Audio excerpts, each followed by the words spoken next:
Hello there, welcome to the Saroy channel and welcome to my Omnibus series. I've got so many of these omnibuses that are going to come out so that you'll be able to listen to an hour's worth of stories, which I know you're going to love. You know, the thing is that telling stories is such a fine art, and it's something that was practiced hundreds of years ago when people didn't have the technology that we have today. And everyone would gather around the fire and listen to a wonderful story. And also, what is so wonderful about a story is that personally, I think it is the best way to go to sleep. Every night when I go to bed, I always listen to stories. And that's something that parents used to do with their children. It's something that they still do with their children.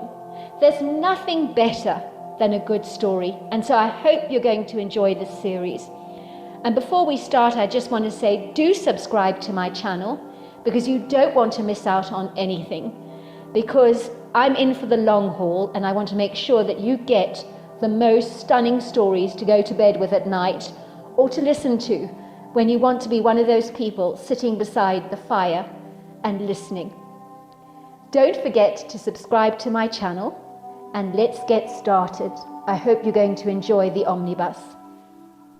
Dear Sarah, and all your lovely listeners, I was 9 years old at the time. It was the early summer of 1954. I was wearing my Pinocchio pajamas that matched my duvet cover and pillows, and was locked in the throes of a deep sleep, caught up in the world of my fanciful dreams that I would have no memory of when I woke up the following morning, as more often than not I never recollected the substance of my dreams.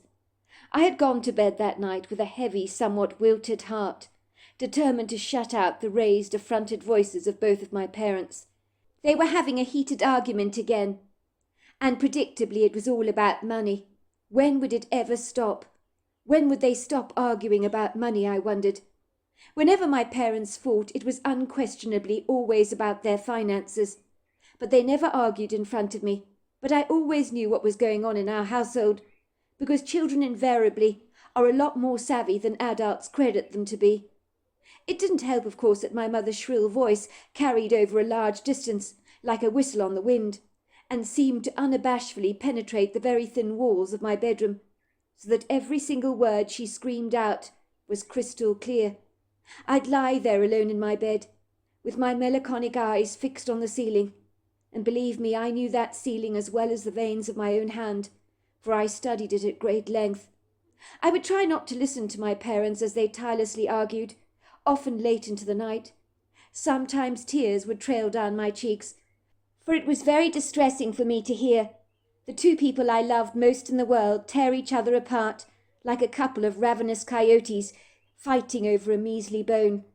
I wished with all my heart this ongoing caterwauling would stop, for my parents' arguments would make me feel desperately insecure about the foreseeable future in my young life, for I knew fighting like this was like a ticking time bomb on my parents' relationship, and one day that bomb might go off, and my life as I'd always known it would implode and be obliterated into thousands of pieces of shrapnel, never to be the same again, because once you break a piece of fine china and try to stick it together with superglue, despite your very best efforts, that piece of china is never the same again, and adult relationships can be equally as fragile.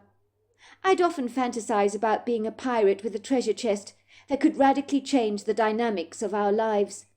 I would imagine myself returning home from my voyage across the 7 seas, and surreptitiously bring the treasure chest that I had acquired from my intrepid expeditions, by plundering the ill-gotten gains of the excessively wealthy, who had far too much money for their own good. Anyway, I reasoned to myself, with a Robin Hood-like perspective on things, that taking away from the rich to give to the poor seemed justified enough.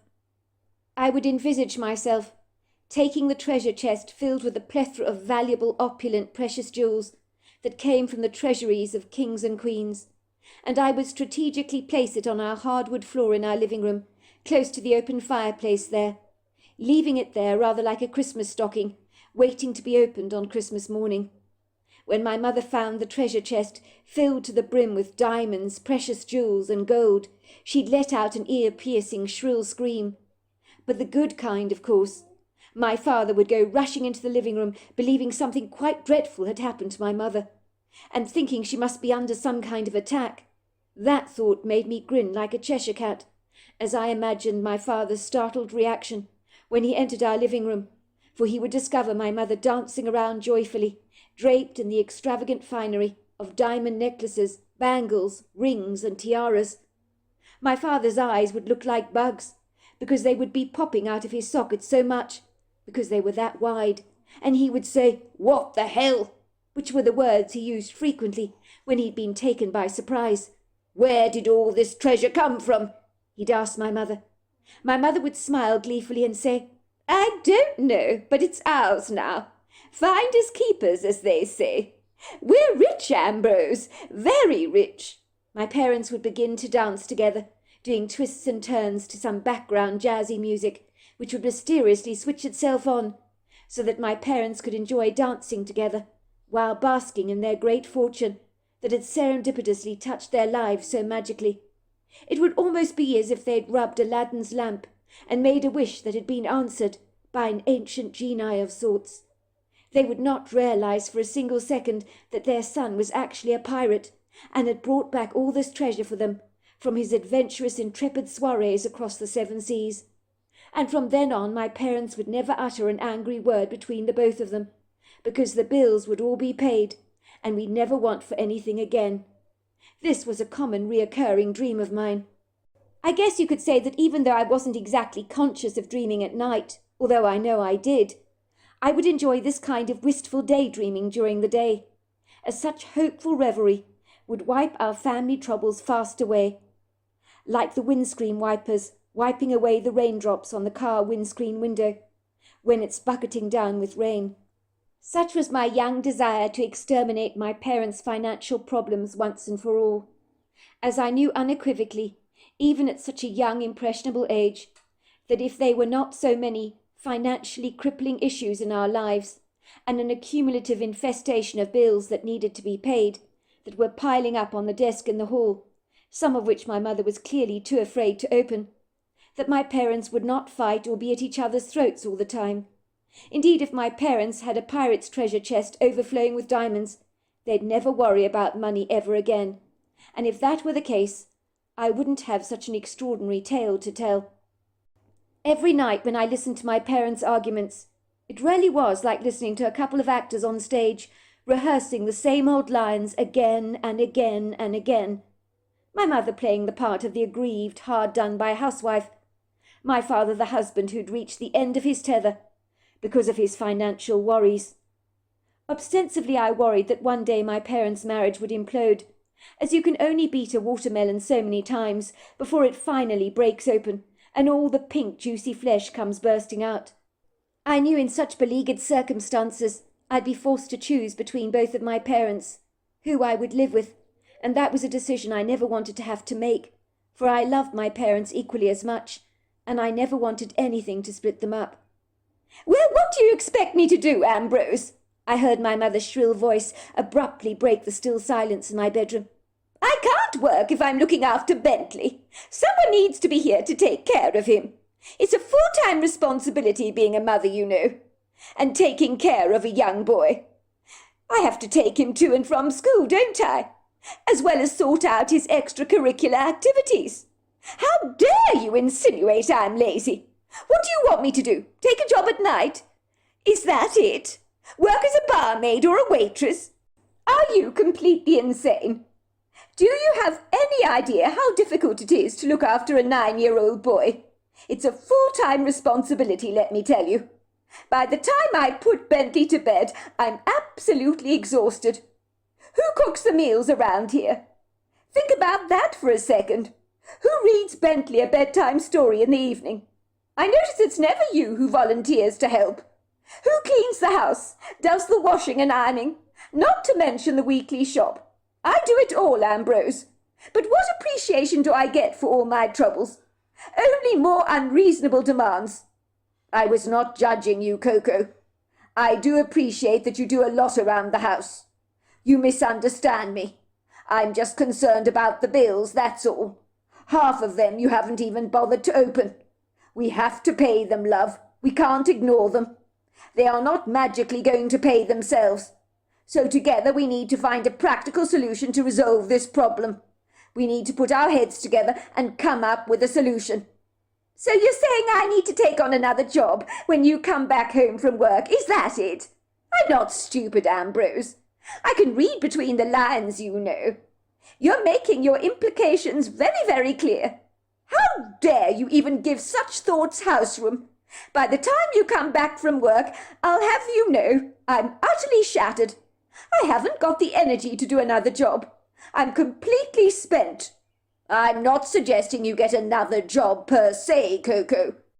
But it did occur to me that you could do something at home while watching over Bentley to bring in a little extra money for us. Every bit helps, love. Why don't you make jam or cookies to sell at the local store? The extra income would be very useful and would make a big difference and go a long way to contributing to our bills. We need to be creative around here to make things happen, don't we, love? It's just a thought. There you go again. It's so typical of you, Ambrose. You think I should work myself to the bone, don't you? Is that it, Ambrose? Don't I do enough around here already? For the record, no one would buy my jams or cookies because I'm a useless cook that can just about make macaroni cheese, peach cobbler, and the occasional piece of poached fish or chicken if I'm very lucky. Beyond that, my culinary prowess is very limited, and you and I both know that very well. You're always complaining about my cooking, and now all of a sudden you think I can wave a magic wand and miraculously become like Mrs. Beacon or Julia Child. Are you stark raving mad? Why is the onus all on me all of a sudden, as if I'm the one who has to bring in the extra income, and not you? Why don't you find a better job? Mr. Bringstone is paying you pittance as far as I'm concerned. Surely you can find a better job. If you had a more sufficient job, we wouldn't be in this mess, would we? What do you expect me to do, Coco? Came my father's indignant voice. Jobs don't grow on trees, do they? You make it all sound so easy, Coco. I've got news for you. Life is not like that. You know that, and I know that. I will have you know Mr. Bringstone doesn't pay me that badly. It's the bills that are the quintessential problem in this household. They're making me lose sleep at night. They just keep piling up, and we have to do something about getting them paid before we start getting those dreadful final reminders in the post. It might help if you didn't spend so much money, love, because then we might be able to pay our bills and put some money aside to save up for a holiday. I mean, wouldn't it be fun to take Bentley away somewhere special, like to the Great Lakes or something? It's all my fault again, isn't it, Ambrose? It's always my fault as far as you're concerned. That's the only tune you ever sing these days. You're like an annoying cuckoo clock, aren't you?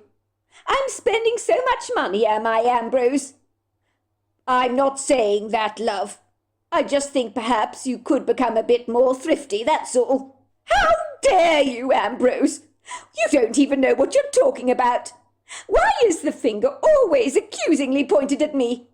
As if in some way I'm to blame for our dwindling finances. For your information, I don't overspend at all. I don't take kindly to your suggesting that I do. As far as I'm concerned, the ball is in your court, so you make the first serve. Look, love, I wish it was that simple, but you know it's not. As I keep saying, we need to put our heads together and think of an innovative, creative way in which we can raise some extra money. We need to get those bills of ours off our backs. I've been thinking I could take on some weekend jobs as a handyman. I'm pretty good with a paintbrush, even if I say so myself. Well then, do it, Ambrose. I think I just may. But you could do something too, couldn't you? You're creative. I'm sure you can think of something. I don't have to listen to you whittle on and on about practical solutions in which to pay our bills, Ambrose. I've had enough, my mother screamed. I've got news for you. There are no practical solutions, unless, of course, I go to my brother cap in hand and humiliate myself again by asking him to dole us out and get us out of this pickle again like he did last time. Is that what you want? Well, asking Chester for help might not be such a bad idea, love, came my father's voice. He's a good man, love. and I know he would be more than happy to help us out. We would pay him back, of course. Any day now, those final reminders will be in the post. We need to get them paid as quickly as we possibly can.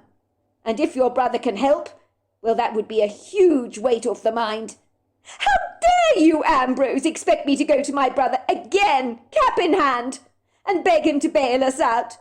That's not fair to him or me, and I just won't do it. I'm sorry, but I won't. Every time you return from the office, all you ever do is harp on and on about the bills. It's driving me insane. Is there anything else we can ever talk about in this relationship of ours other than money?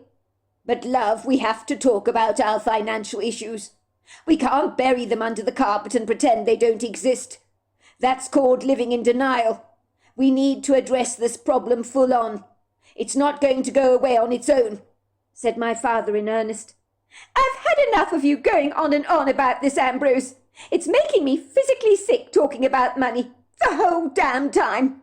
I can't bear to look at you right now. And with that I heard our front door slam, and the clip-clop of my mother's wedged heels, flouncing down the driveway, along with the familiar rattle of her car keys. My mother could be heard getting into her Chevy, as her car engine angrily burst into life, as the wheels of my mother's Chevy screeched as she tore off into the night, like a wounded animal, going off to lick its wounds. I knew she was going to her best friend Sally Turner's house, and would be gone for quite the while, until her indignance had worn thin, and then she would return home with her tail between her legs, feeling a tad foolish for overreacting. I knew my mother would probably be talking late into the night with Sally Turner over a glass of wine, telling her how perfectly dreadful my father was. I knew what Sally Turner was like. I'd heard her prattle on at great length about how much better off my mother would invariably be if she wasn't married to my father in the first place, and I hated Sally Turner for inviting my mother to even entertain such dreadful thoughts. Ostensibly, Sally Turner visited my mother during the day, always bringing along with her her banana and walnut bread. They would sit together in the kitchen drinking lemon tea and eating the walnut bread. I would sit on the kitchen floor, my little legs crossed over each other, playing with a selection of toy cars and pretending to be fully absorbed and entertained by my game.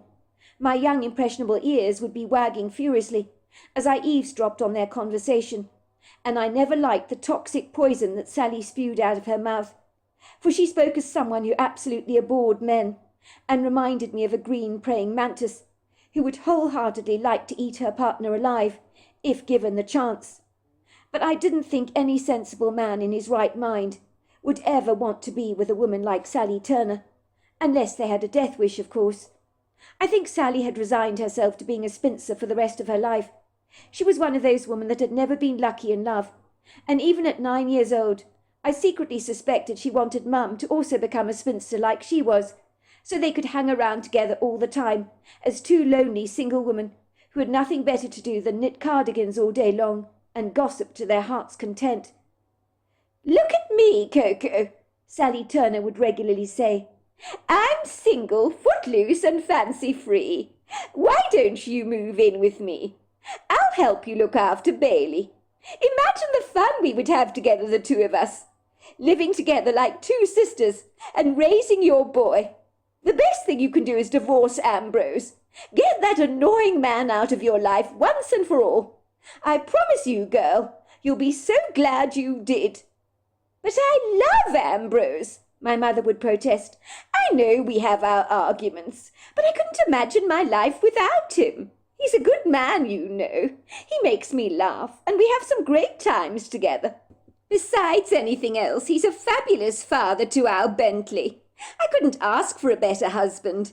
He's attentive, loving, and has a great sense of humour, so he makes me laugh a lot. I've always found him very attractive besides." "You're deluding yourself, Coco, you really are," Sally would say, almost sounding infuriated that my mother had the audacity to stick up for my father. Sally would start drilling my mother with 101 reasons as to why she should leave my father, and her heartless words would practically burn my ears because they were so cruel, like throwing petrol onto an open fire. "You would be much better off without Ambrose in your life, my dear, and a whole lot happier too, if you ask me. You don't need a man like Ambrose to prop you up, Coco. You say you love him, but look how miserable you've been of late. If you're unhappy, my guess it's your marriage that is the root of all these problems. You only have to admit it to yourself, and then the other part of the problem is easily solved. Just get a divorce. Be done with it. I don't want a divorce, Sally. I'm not miserable because of Ambrose, my mother would retort. I get mad at him all the time, I admit that. The man knows how to rile me up, and you know that well enough. Some of the things he says at times make me mad, but he's not the reason I'm miserable. I'm miserable about the damn bills that keep piling up and up. It's so overwhelming. I feel like I'm swimming in the deep end of a pool and I can't find the shallow end. All the steps so that I can finally get out and draw breath again. It's exhausting. All these insufferable bills are practically drowning me. On this occasion, after my mother had had an argument with my father and was now on her way to Sally Turner's house, I knew exactly what my father was doing. My father would remain at home and medicate himself with a couple of stiff drinks. He was partial to drinking brandy and coke. He'd sit back on the couch in the living room, read a newspaper or a good book that he'd taken out from the local library, while he'd wait very patiently for my mother to return home from her visit with Sally. My father did not like Sally Turner any more than I did. He could see through her artful motives, as if she was a transparent pane of glass. My father definitely knew that Sally was masterfully trying to turn my mother against him, and he would say as much to my mother. But my mother ignorantly disregarded his comments, because she didn't like a bad word to be said about her friend. I don't know why you're friends with the Wild Witch of the West, he would say to my mother. She's a bad influence on you, Coco. I wish you'd recognize that. Can't you see no man has ever been interested in the likes of Sally Turner? Quite frankly, she's a miserable, lonely old bat, and the only thing that would make her attractive is if she had a personality transplant. She's on her own for good reason, for no self-respecting man would touch that caustic woman with a barge pole. She's green at the gills because you have exactly what she secretly wants. She'll never admit to it, of course. You are married with a child, and she wants to destroy what we have together, so she can invariably feel better about herself. And you can become as lonely and as pathetic as she obviously is. That's what she ultimately wants for you, Coco, and you call her a friend. You keep running to her every time we have an argument together. It's a little pathetic, don't you think? Every time you and I have a quarrel, Sally gets her claws into your skin a little deeper and tries to convince you that getting rid of me is in your very best interests. I'm not stupid. I've got a very good idea about what you women talk about when you get together. And it's not about how good the weather is. You don't know what you're talking about, Ambrose. Sally has been my best friend since high school, I may remind you. I think I need to remind you of a few things, love. You yourself told me that one time Sally Turner was so jealous, she deliberately spilt red cherryade all over your white prom dress. So at the very last minute you had to find something else to wear for the occasion. And what about the time she cut your hair when you fell fast asleep? Because one of the boys that Sally secretly liked told you that you had pretty hair. She was so furiously jealous, she cut yours short. Who does that? You were mad with her for doing that to you, and wisely didn't speak to her for a couple of weeks, until she broke down in tears and apologized profusely, admitting to you that she was jealous. You told me yourself that Sally thought that if she cut your hair, the boy that liked you might end up liking her. But you looked cute with your hair short. But the boys weren't interested in you because you were pretty. They were interested in you because you were a sweet person, Coco. So your friend's clandestine antics failed to work, and for some reason you felt sorry for her. God knows why you've always been a soft touch as far as Sally Turner is concerned. You've always been far too quick to forgive her. That might be true, Ambrose, and yes, she was jealous back in the day. Sally never had good skin, you know. It was always breaking out, and it didn't do her any favours. Besides that, she tirelessly struggled with her weight, and it didn't help that she was always so desperately grumpy all the time. I suspect it was the latter that made the boys rather reluctant to befriend her. Sally hasn't changed in that regard, She can be cantankerously grumpy, but she's not jealous anymore, I can assure you of that, Ambrose. She genuinely cares about me, and she's become a good friend to me over the years. Tell yourself that as much as you like, Coco. I don't believe a word of it. My mother always used to say growing up that a leopard doesn't change its spots, and I agree with her on this one. Every time Sally has joined us for dinner, and more recently it was 2 weeks ago, I always got the profound sense she is jealous of what we have together as a family. If she can't have what we have, the next best thing she can do is to tear us apart, and that's what she would like to do. You say yourself that she's told you on numerous occasions to leave me. Well, that's true enough, my mother would admit, but I'm sure Sally doesn't really want to break us up. She's had issues with men over the years, that's all. And her relationships with men have always flatlined. I guess it's left her feeling rather bitter, bereft, and rather resentful towards the opposite sex, who have never found her attractive, it would seem. You can say that again, my father retorted. That woman absolutely abhors men, and men pick up on that bitterness very quickly, let me tell you. Later that evening my mother would predictably return home, after spending time with Sally Turner, where she invariably nursed her wounds over a couple of glasses of wine, while Sally was almost certain to give her some toxic advice about her relationship with my dad. Once my mother entered the house, my father would lightly take her lovingly into his arms, as he always did, and apologize profusely about upsetting her so much, and then all would be well again in the household. The house would settle into a peaceful slumber, and then I would drift off to sleep feeling a whole lot better, almost as if the cloud of heaviness that had hung over our home had just been lifted, and I'd persuade myself that all the former worries I'd engaged in about my parents splitting up were all just pie in the sky. Of course they loved each other, I would tell myself. Yes, the bills got them down, but at the end of the day their love could ride through the most tempestuous of storms, and on the other side there was always the promise of a rainbow. I had to believe that. That evening, after my parents' argument, I hasten to say I never heard my mother return home, for I was caught up in the throes of a very deep sleep.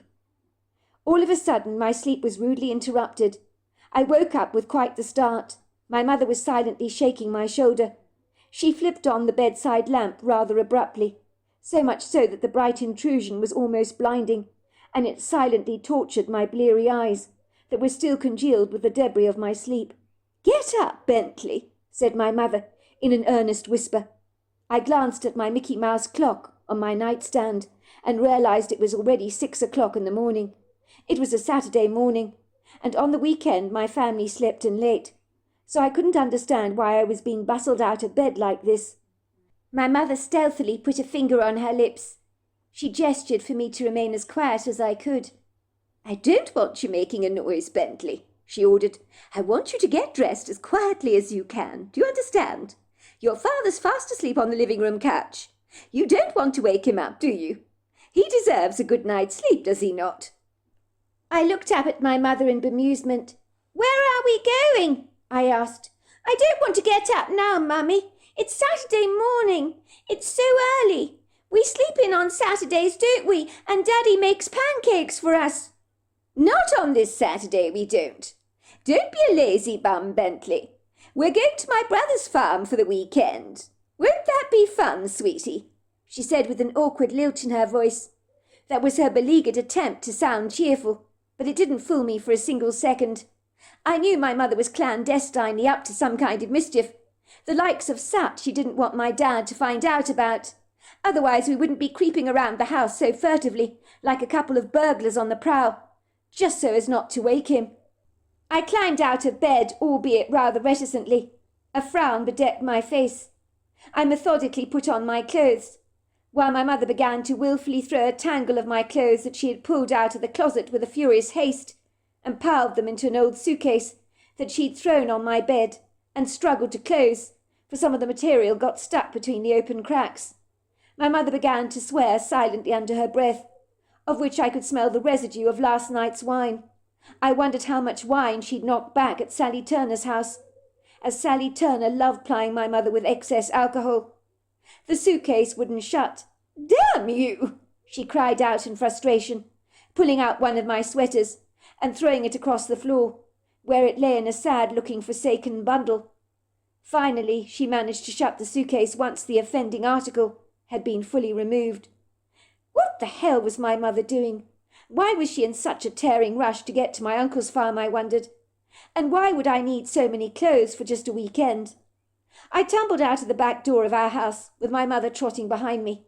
Before I knew it, I was sitting in the passenger-side seat of my mother's gold-coloured 47 Chevy.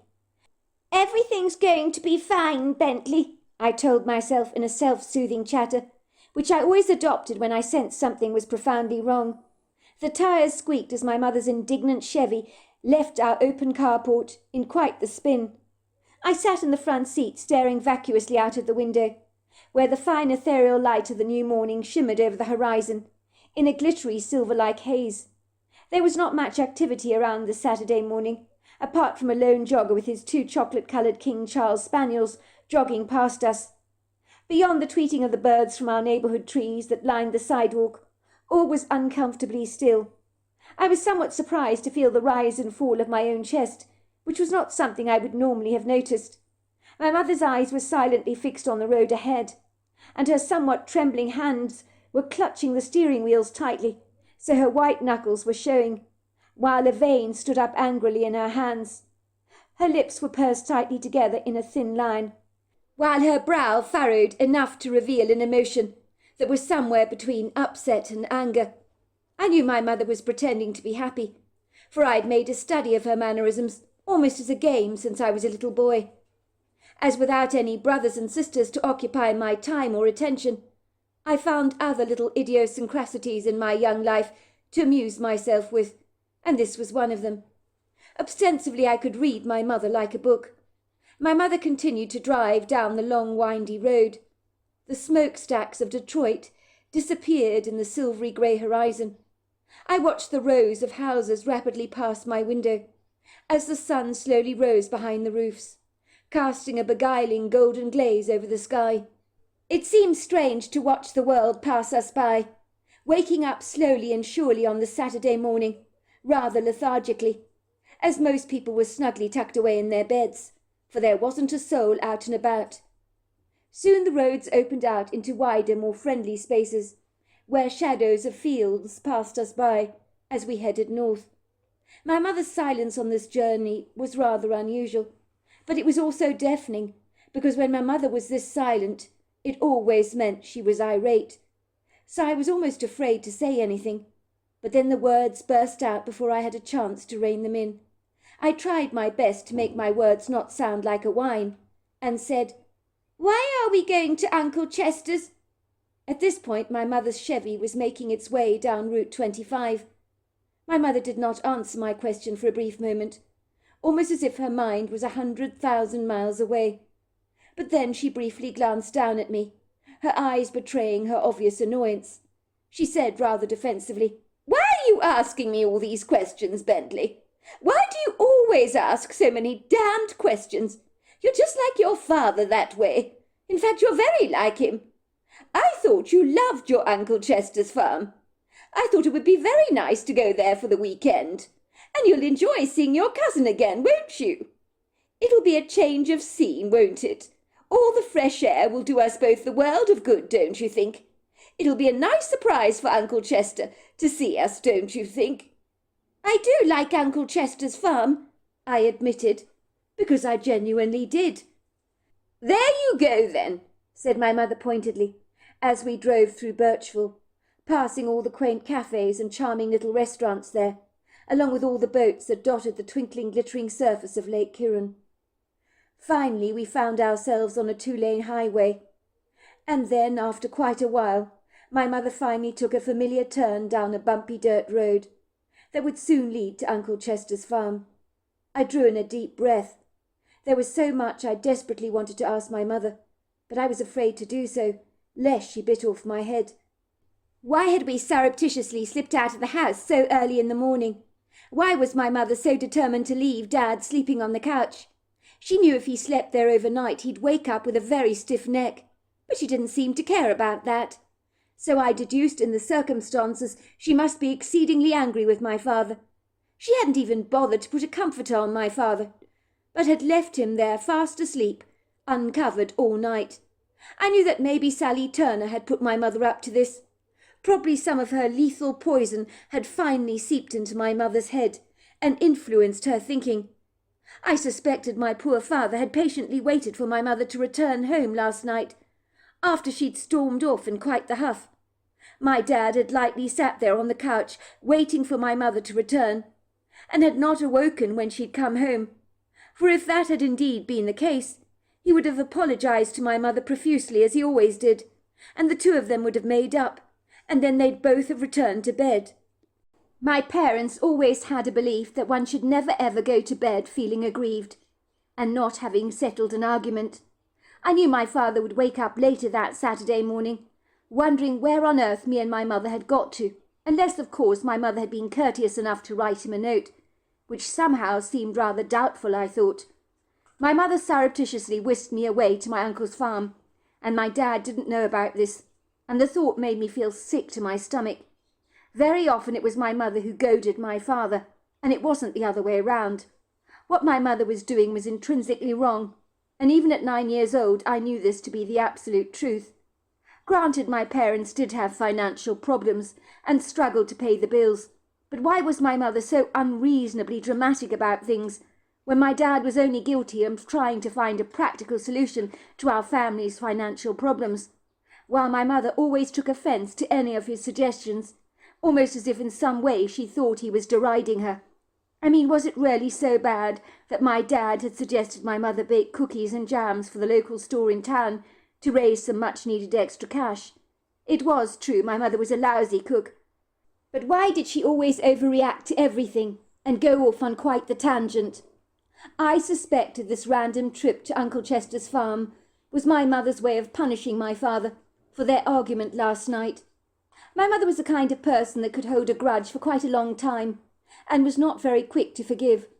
But I could sense, based on her current very stiff demeanour, and the way she was grinding her teeth together so furiously, that she was obviously still very aggrieved with my father, and had not yet forgiven him for the previous night's argument. My mother's gold Chevy rattled rather precariously down the long windy road that was riddled with large open gashes, along with the occasional pothole, of course, and tiny loose stones rattled against the undercarriage, and my mother's car almost shook, rather like an oversized tin rattle. Soon we came to the large cattle gate, and the familiar rusty mailbox that had been a red one at one time, and was hidden by a thatch of long grass that I knew belonged to Uncle Chester. My mother's car came to an abrupt and very sudden halt. She then climbed out of the car to open the cattle gate. It squeaked violently as she pushed it open. All of a sudden I caught a swift flash of something standing behind a tree watching us. The silhouette of a tall, lofty figure with ponderous, oversized shoulders and bright, gleaming yellow eyes. But no sooner had I seen it, it had all but vanished, and I wondered if I'd imagined it. Perhaps it had been a trick of the early morning light, I told myself persuasively, because the alternative seemed too radical a thought to contemplate or even entertain. I'd seen the figure of a gargantuan man-like beast covered in long flowing dark hair, but was that even remotely plausible, I wondered? If I'd mentioned my idiosyncratic outlandish observation to my mother, she'd have all but laughed at me, or told me I must be daydreaming. But deep down in my gut, a gnawing began, because I knew I'd seen that strange being. I was sure of it, and no, it hadn't been my imagination playing tricks on me. But I refused to give the fleeting encounter much thought, for the more I thought about it, the more bewildered I would ultimately become. We drove over the noisy cattle grid, down a 2-track driveway, where one side of the road stretched out into burgeoning groves of trees that went on forever, and I knew was substantial in girth and size. After a quarter of a mile we finally reached Uncle Chester's double-storey 1900s square-shaped colonial farmhouse, with a steeply pitched grey gable roof and a protruding dormer. The main body of this prepossessing house was covered in shingles and painted white, while generous-sized bay windows with complementary attractive grey shutters gave the house both a formal but rarely relaxed appearance that made the farmhouse give you the sense of being far away from the suburban trappings of the city. The central front door, with its impressive gold knocker, was painted a gleaming white colour and covered with an arched canopy, with steps that led directly down to the front driveway, while there was a sweeping wrap-around porch that hugged the rear of the property like a big, friendly, loving arm.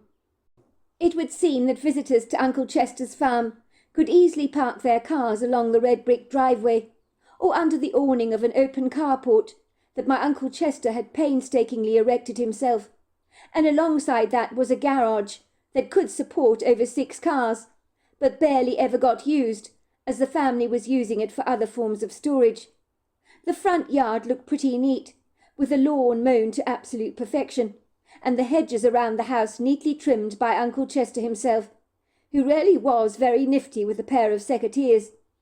On the right side of the house, framing the driveway, were wood groves of trees and penned fences where black and white Jersey cows were happily grazing rather leisurely in the field.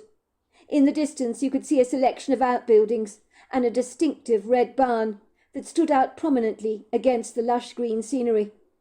If you looked towards the left-hand side of the colonial farmhouse, you could see cornfields that stretched out for miles, that sometimes seemed rather like an eternity. My Uncle Chester used to say if you listened very carefully, you could actually hear the corn grow. But on several occasions when I had done just that, I had heard nothing at all. But I knew from bitter experience that getting lost in that field of corn was not something to be trifled with, for that had happened to me and my cousin 6 times, and had reduced the both of us to tears. Uncle Chester's family of 3 was very blessed to live a much more superior quality of life compared to our family, who lived so much more modestly. Uncle Chester's wife Charlotte came from plenty of money, and the picturesque, charming white colonial farmhouse had been gifted to the couple as a wedding present by Charlotte's own father, and over the years had become like the gift that kept on giving. Ever since Aunt Charlotte and Uncle Chester had moved into Smoky Glazed farmhouse, Uncle Chester had successfully managed the farm with efficient, very skilled hands, as if he had been proficiently farming his entire life, which was far from the truth. My Uncle Chester now owned cows, pigs, and grew corn, wheat, and sugar beets. My Aunt Charlotte had grown up on a dairy farm, so was raised drinking full cream milk, which she was convinced had made her both strong and healthy, and to look at, Aunt Charlotte certainly looked like a farmer's daughter. Her stature was strong, and she was very good at everything she did, from sewing to cooking, and not to mention the plethora of jobs needed around the farm. When Aunt Charlotte first met my Uncle Chester, she claimed it had been love at first sight. She was forever the perennial romantic. I knew when I first saw Chester at church on that lovely spring morning, after he'd smiled at me from behind the pew.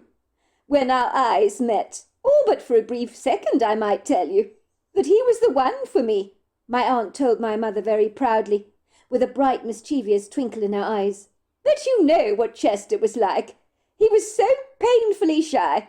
I was the one who had to make all the advances and ask him out. Otherwise, I might very well have let him slip through my fingers, and I wasn't prepared to allow that to happen.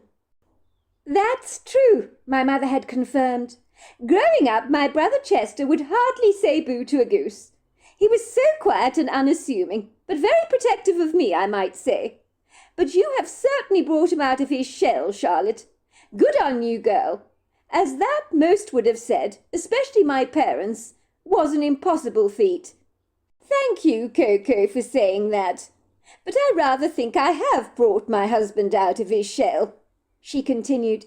Imagine my surprise when I discovered the city boy called Chester, who, of course, was your rather debonair brother, was studying accountancy, and had been nurturing secret aspirations of becoming a farmer one day, even though he didn't have the first clue on how you'd go about running a farm. When I told my dad that Chester was the one for me, at first he was bitterly disappointed, because he had hoped that I'd marry a farm boy, who'd grown up in the same manner and tradition as I had. So they were very sceptical that Chester could succeed in farming, for he had never worked with livestock, driven a tractor or grown crops a day in his life. My parents were exceedingly doubtful, that he would be capable of undertaking such tumultuous challenges that farming so obviously invites. Let's just say Chester surprised my parents. So they both cordially welcomed him into the Becker family with open arms. My father said, "You found a good one there, Charlotte. He's definitely a keeper." "It's true," my mother had chuckled. "Chester is a keeper. I couldn't have said it better myself. I'm so lucky to have a brother like him. When I was a little girl, although Chester was always so shy and demure, he was protective over me every time."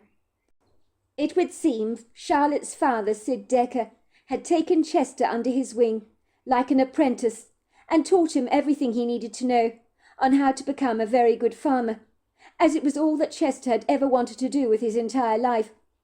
By the time Chester was 6 years old, he talked about having his own farmhouse and managing his own livestock, and even his own parents had told him that would never happen. But Chester refused to doubt this dream of his, and I think even his own parents were somewhat shell-shocked when they realized that his childhood dream had all but fully materialized in his adult life when he'd married a farm girl called Charlotte. It was almost as if it had been preordained for him to be a farmer from the very moment he was born. Charlotte's father, Sid Decker, described Uncle Chester as being a natural, instinctive farmer who knew what was what, rather like an indelible ancient memory inside him that he was drawing upon to guide him in his daily tasks, which he appeared to do so very seamlessly. Sid Decker, Chester's father-in-law, would say that in a previous life, Chester must have been a farmer. "I don't know what to say about that, man. I've never seen anything like it," he would say, nodding his head approvingly. "But Chester instinctively seems to know how to handle things on the farm, without being told what to do," he told my mother. "The first time Chester neutered 2 of my male pigs, that was a big test for me. I thought I was going to see a disaster play out before me, and Chester lose his grip on the knife and rush over to the corner of the barn to hurl up the contents of his stomach. But I saw nothing of the sort. Chester took me quite by surprise. He did the procedure so professionally, without even flinching.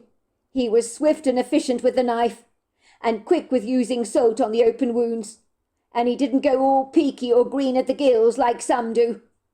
After the procedure was complete, he didn't become affrighted or intimidated by the 2 male pigs he had neutered, that started screaming and running around the pen in quite the panic, until finally they calmed down, once the pain and shock had subsided.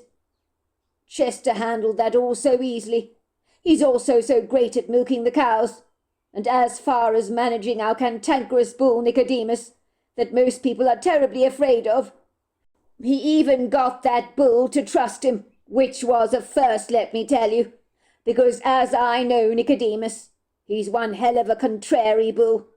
But for reasons I can't explain, he always seems drawn to Chester, who seems to have a special way with all the animals.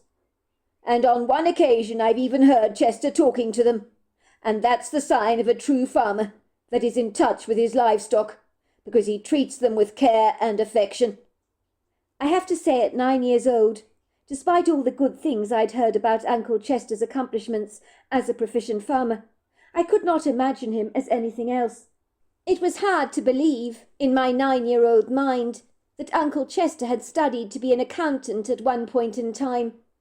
That seemed so incongruous to me, as he was way better at growing corn or looking after a herd of milking cows, or a sour old bull, than monotonously counting numbers all day long.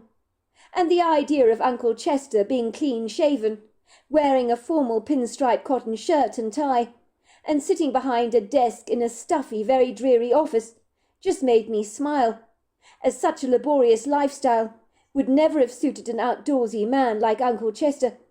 So it seemed the hand of destiny really did play a role in giving Uncle Chester the life of his dreams. The sunshine had robustly broken through the pale blue sky on that prepossessing, rather pretty summer's morning in 1954, as my mother's gold Chevy rode down Uncle Chester's perfectly paved red brick driveway.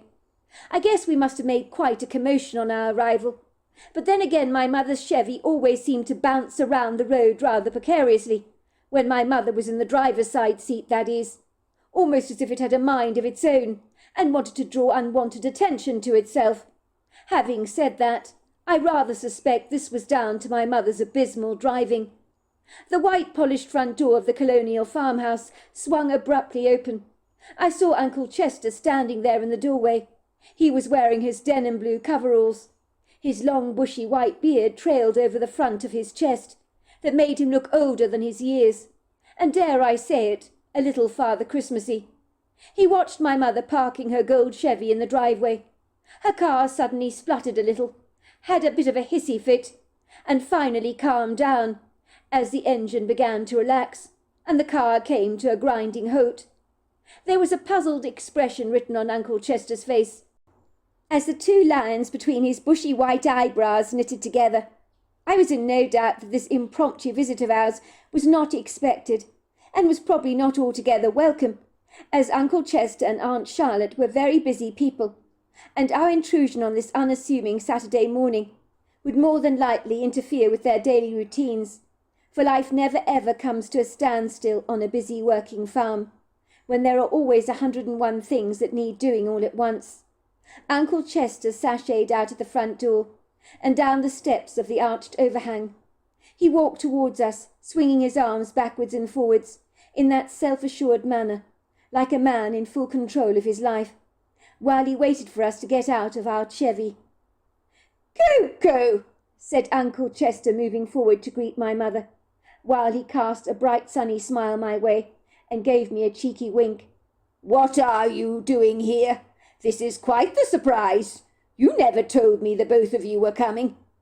"Don't just stand there like a lemon, Chester," said my mother. "Aren't you going to give your lovely sister a hug? Long time no see. I'd have thought you'd be very happy to see me. But you look a little, what's the word, uncertain. Have I interrupted your day or something?" Uncle Chester wrapped his arms affectionately around my mother, enveloping her in a big, wide, open hug. "Of course I'm happy to see you, sis. And you have not interrupted my morning. When am I not delighted to see you? What's up with you, Coco?" he said. "Don't tell me you've had another argument with Ambrose. Please don't tell me that is why you're here." My mother flushed. Her skin took on a rosy pink glow, and the way her skin coloured answered Uncle Chester's question for him better than words ever could. "Is it that obvious?" my mother asked, almost disappointed that Chester had figured out why we were both here at the farm. "Sometimes you can read me like a book, Chester. What can I say? It was a bad argument last night, a really bad one, and Ambrose laid into me hard. He really upset me with some of the things he was insinuating. Let's just say I've just had about as much of him as I can take at the moment." "How bad was this argument of yours?" asked Chester, concern now shadowing his face. "Bad enough for me to reconsider whether I still want to be married to Ambrose or not," said my mother nonchalantly, her terrifying words hitting my heart like a thunderbolt. My mother wasn't being serious, was she? Did Sally Turner have something to do with my mother choosing to become so irrationally biased, so desperately antagonistic towards my father? I tried to fight back the tears that were building up inside my eyes. Was that why me and my mother were here at Uncle Chester's farm? She was clandestinely planning to serve my father divorce papers. Please God, no, I prayed inwardly. My little heart fractured from the strain of hearing my mother's brutal confession. My mother continued, "Sometimes he can be so unreasonable, Chester. My best friend Sally Turner thinks I should leave him at once.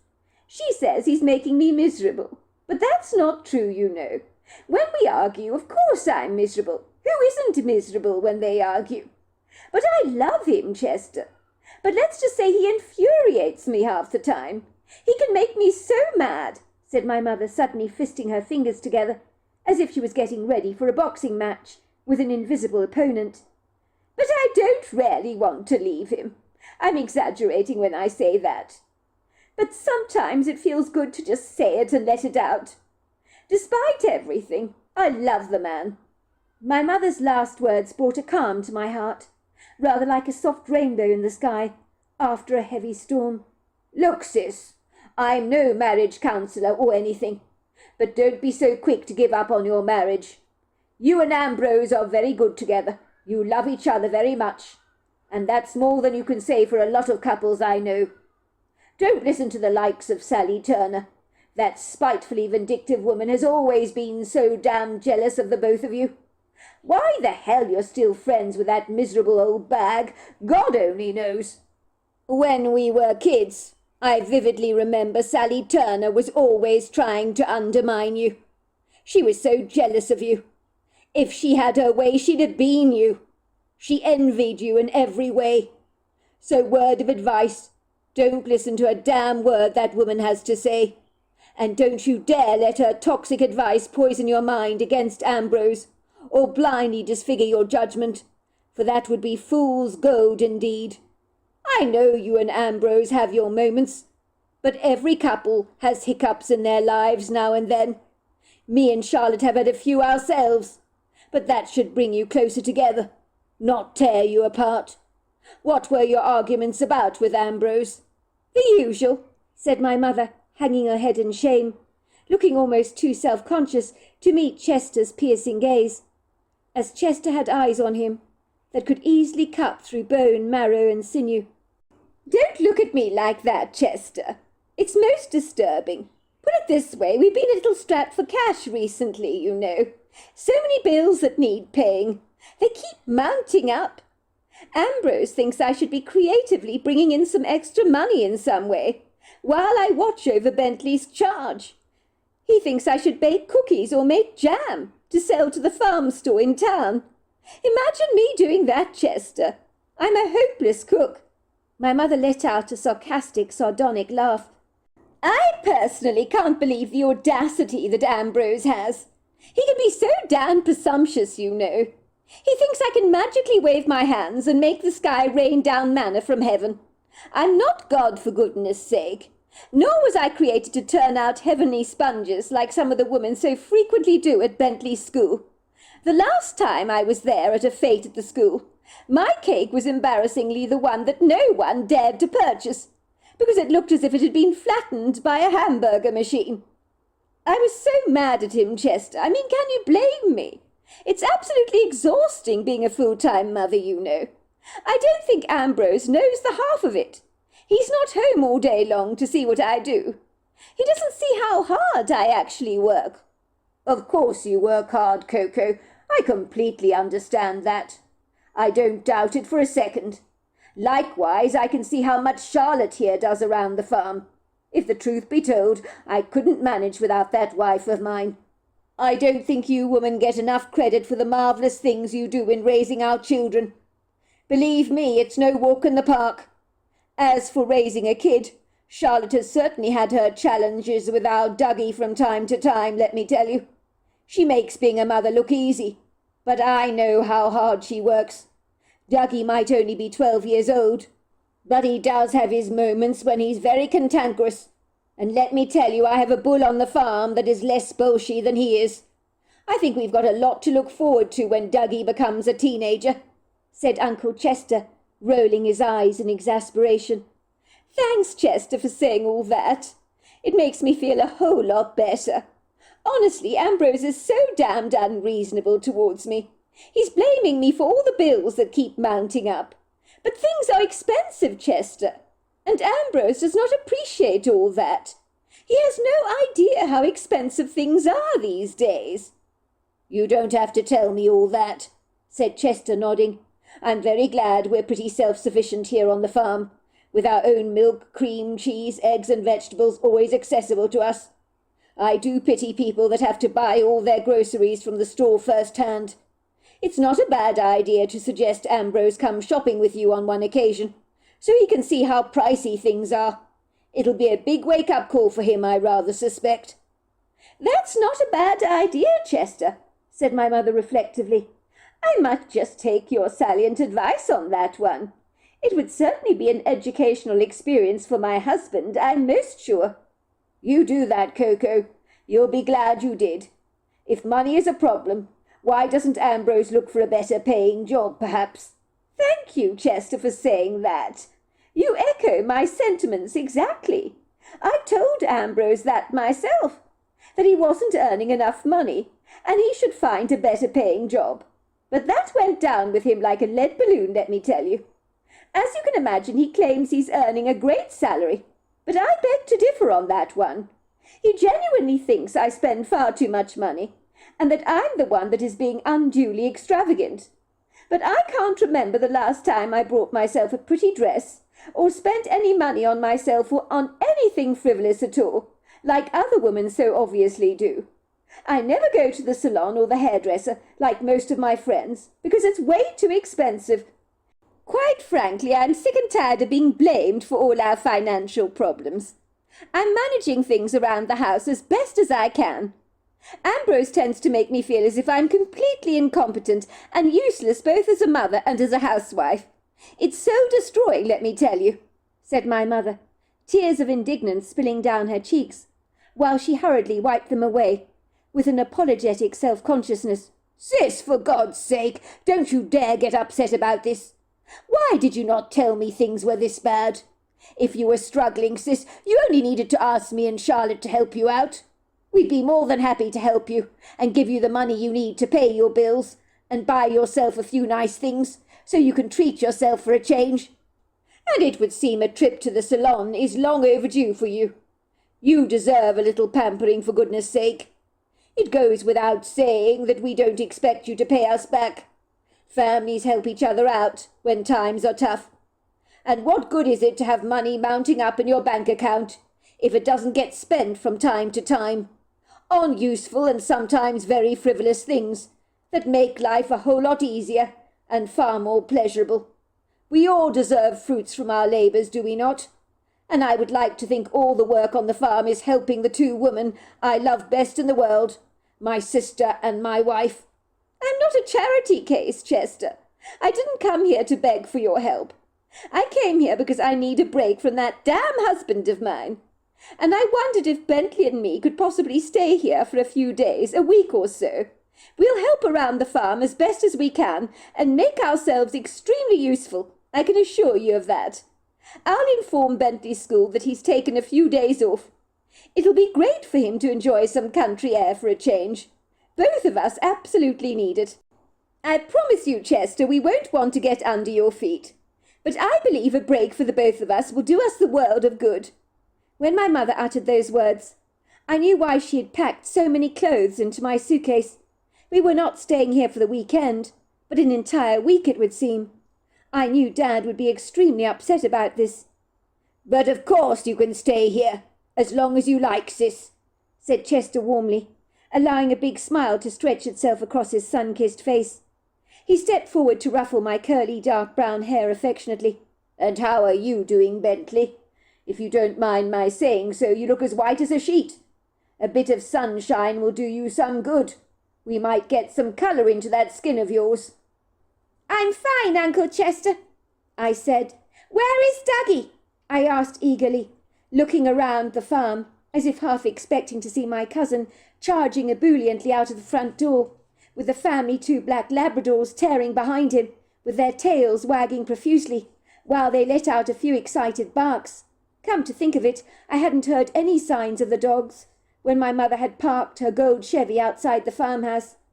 Dougie was my 12-year-old cousin, and although he was 3 years my senior, we always seemed to get along swimmingly, and didn't allow the age difference between us to stop us having fun. I think given we both did not have other siblings in our families, we both looked upon each other as brothers more than cousins in a manner of speaking. Dougie is with Charlotte, and our 2 overexcited Labradors, Jasper and Rosie, collecting eggs from the chickens up at the barn, said Uncle Chester. Your aunt wants to make a creme caramel for dessert tonight, and she needs tons of eggs for the job. Your Aunt Charlotte and Dougie will be surprised to see we have 2 very welcome guests staying with us for a few days. I'm in no doubt Dougie will be glad of your company, Bentley. I'm sure he gets quite lonely out on the farm on his own. As for you, sis, I'm sure Charlotte will be more than happy to have the company of a good woman around the place. The 2 of you can have a lot of fun together, going shopping in town, perhaps, to look for a nice dress for you.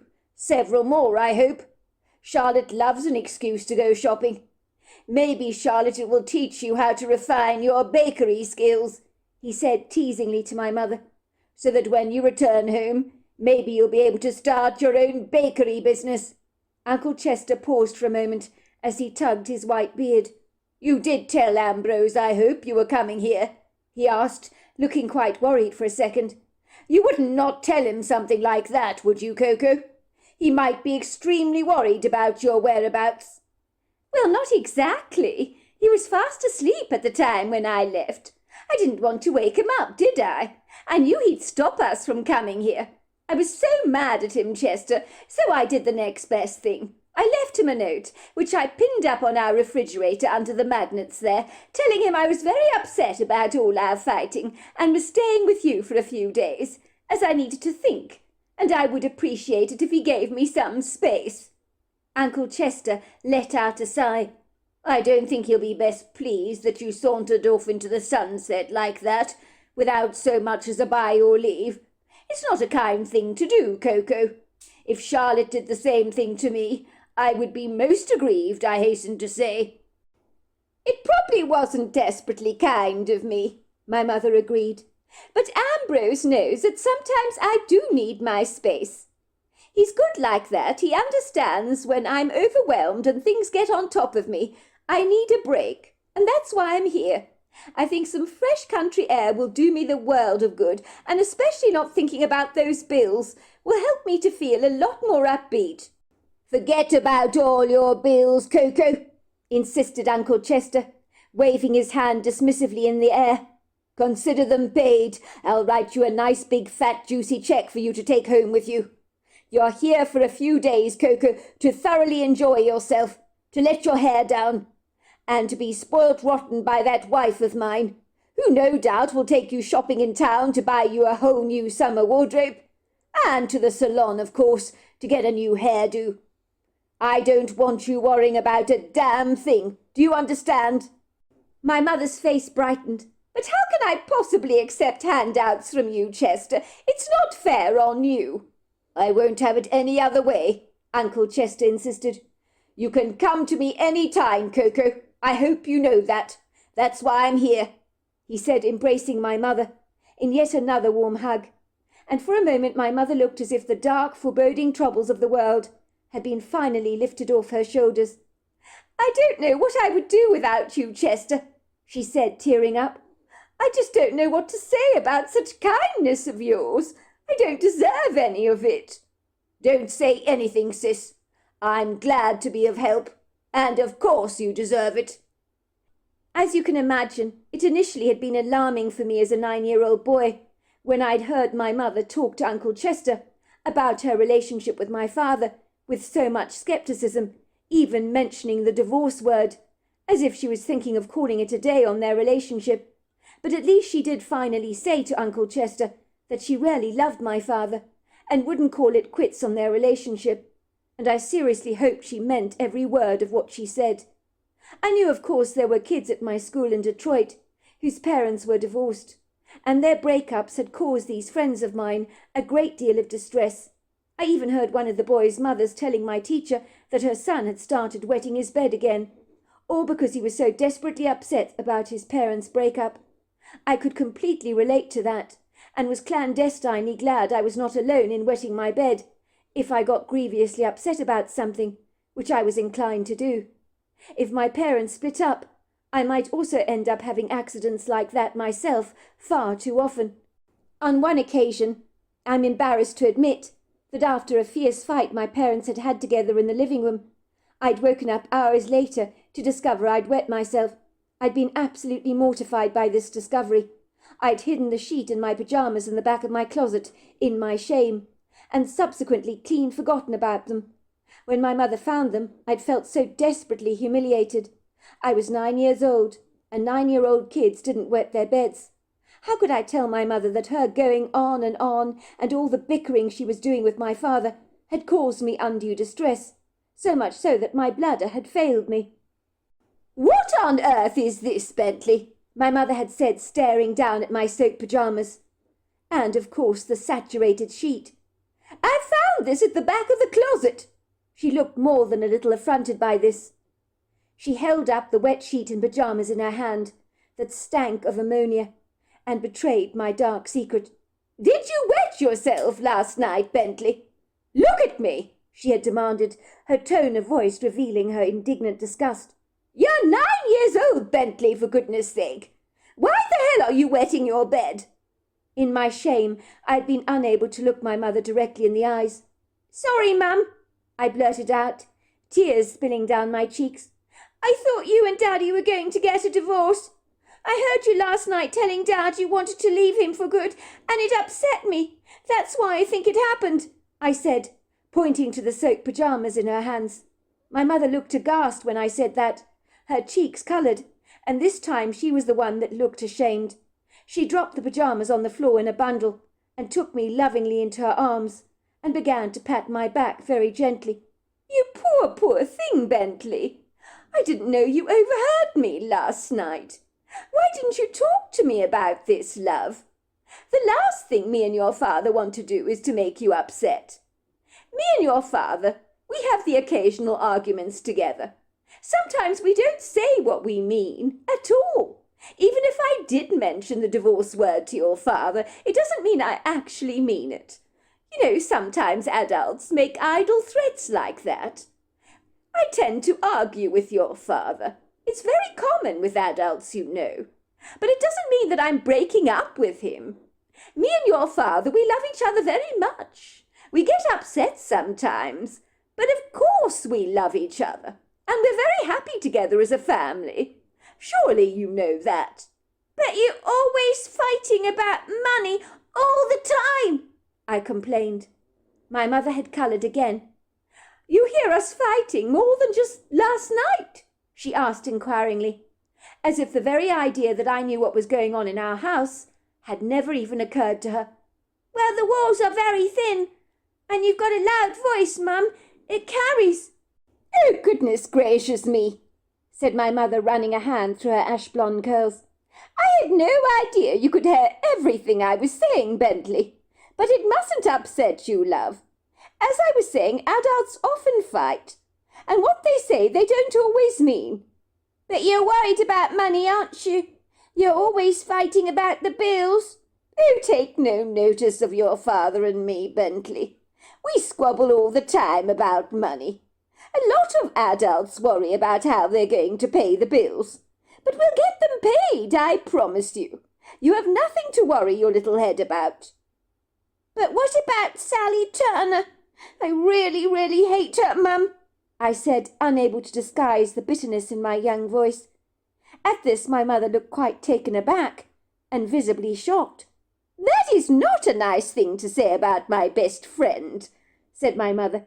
You should never talk about Sally Turner in that way. It's not kind. But she's horrible, Mummy. Really horrible. She's always telling you to leave Dad. I've heard the things she says to you when she comes for tea. She tells you that Dad isn't good for you. She tells you that your life would be so much better without him. She tells you that you should file for divorce. I've heard the things she says to you. I don't like her at all. She's a horrible, horrible person. She's not horrible, love. She just cares about me, that's all. But take no notice of the things she says, said my mother. Sally's been single all her life. She's never been married and never had any serious relationships with men, so she knows nothing about relationships. She's had issues with men all her life, doesn't particularly like them, which I suspect is why she doesn't like your father terribly much. So you're not going to leave Daddy then? Not even if Sally Turner tells you to? I asked my mother. Goodness gracious me, Bentley. The things that go on in that little head of yours. No wonder you've been wetting the sheets. Honestly, love, you worry about far too much. And most of the things you worry about are never going to happen. Everybody knows that as a fact.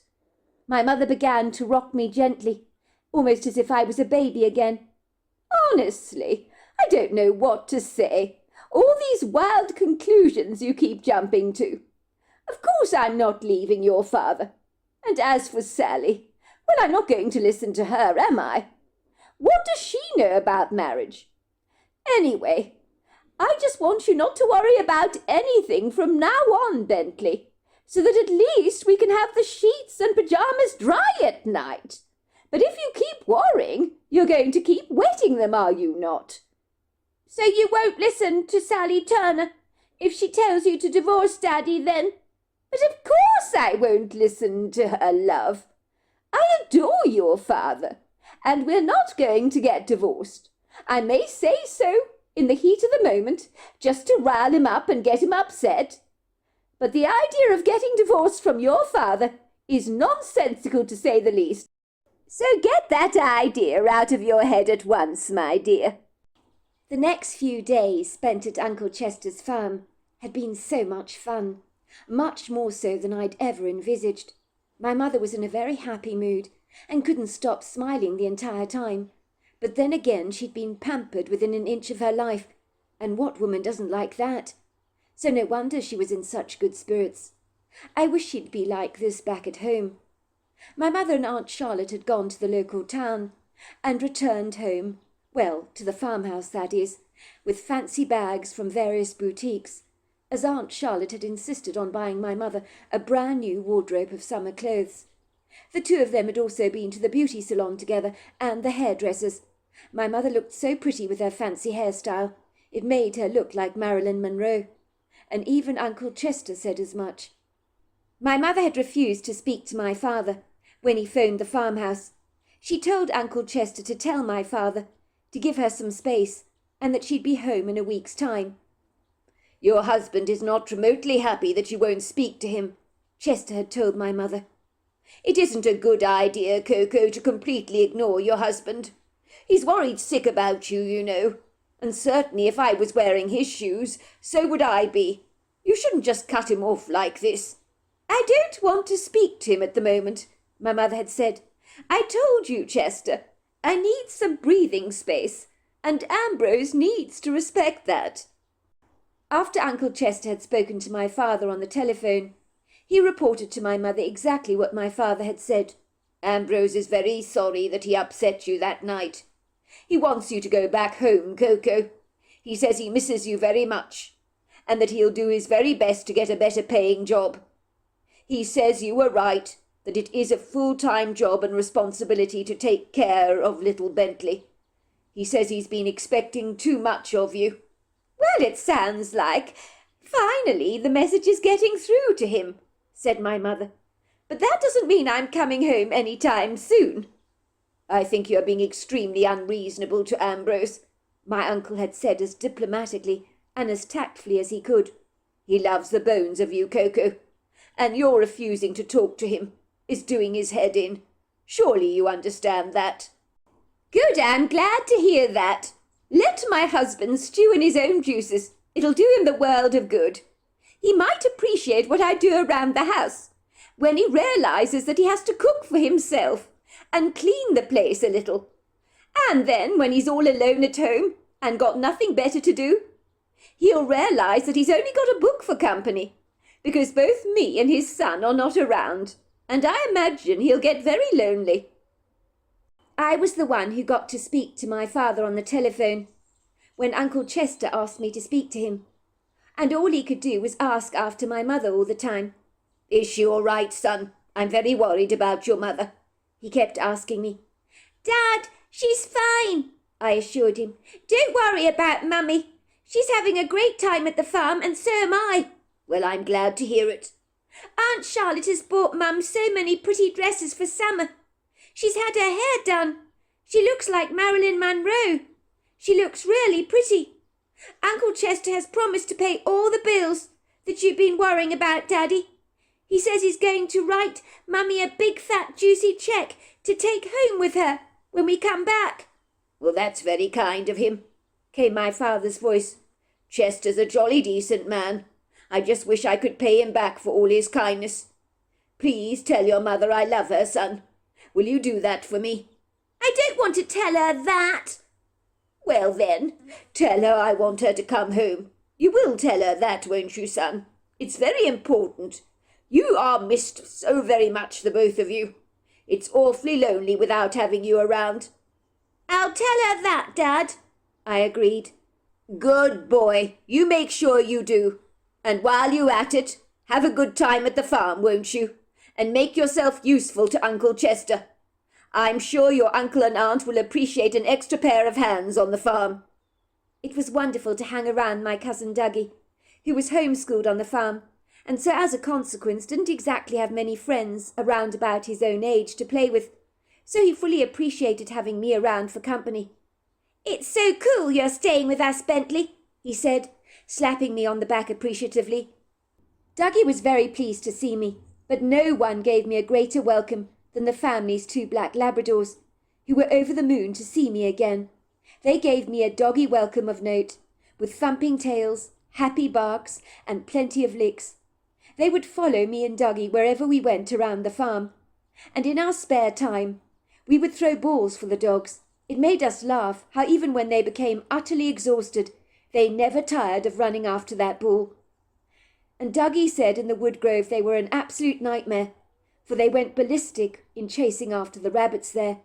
I could well believe that was the case, as both black Labradors seemed to be always carrying something around in their jaws, from soft fluffy toys, balls, and sometimes the odd stick they found lying around in the yard.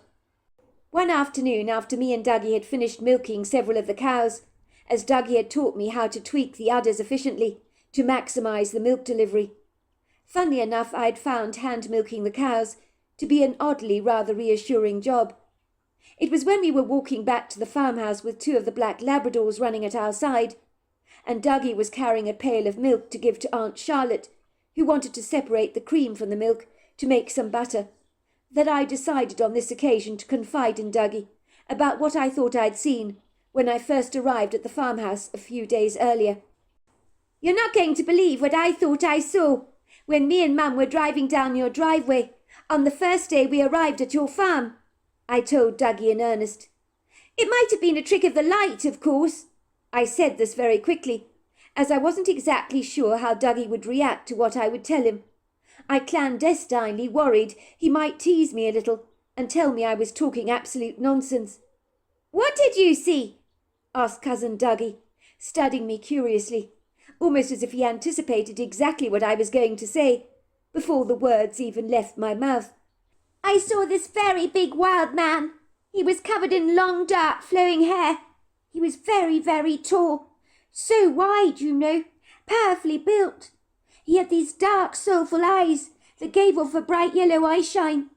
I saw him for a brief second, and then when I looked again, he was gone. I thought I'd imagined what I'd seen, probably because I couldn't believe what I was seeing, that it could be real, I mean. But after I thought about the matter for some length, I know I didn't imagine what I saw. The wild man was real. I promise you he was." "I don't believe it," said my cousin. "I've seen him 6 times in the woods myself, and now you've seen him too. That's absolutely amazing." "You think he lives in the woods?" I asked curiously. "That's so cool." "I'm sure he does," said my cousin. "I've often seen his big footprints in the mud after it rains. I once took my father to show him the big footprints, but luckily I never told him what I'd seen, because he'd never have believed me. But it looked like the tracks had been covered up. It was almost like the wild man knew that he needed to cover up his tracks so that he could be discreet about his presence in the woods. Do you think if we go looking for him that we might actually find him?" I asked. "I'd like to see him again. I'm curious about him, aren't you?" "Well, I've been into the woods hundreds of times myself, looking for him," my cousin assured me. "You're not the only one that's curious, you know. On most of those occasions I've never seen him, even though I've searched the woodgrove from top to bottom, looking for more of his footprints, or for some hair snagged on branches, that kind of thing. But I never ever saw anything that would give him away. When I have seen him, it's always when I was taken by surprise and off guard, so to speak. When I did see the wild man, he would step away from the tree, so he made himself known to me. So I guess he wanted me to see him then. He'd nod and walk away, swinging his arms backwards and forwards. On one occasion I noticed he had a couple of dead rabbits draped over his shoulders that I think he was going to eat. I suspect he eats off the land, fending for himself all the time. As you were saying, he's powerfully built and very human-looking, But he's also very mysterious. Like you, I wish I knew more about him. He seems to be able to hide in plain sight, you see, as I've often sensed his presence in the wood grove, even when I couldn't physically see him.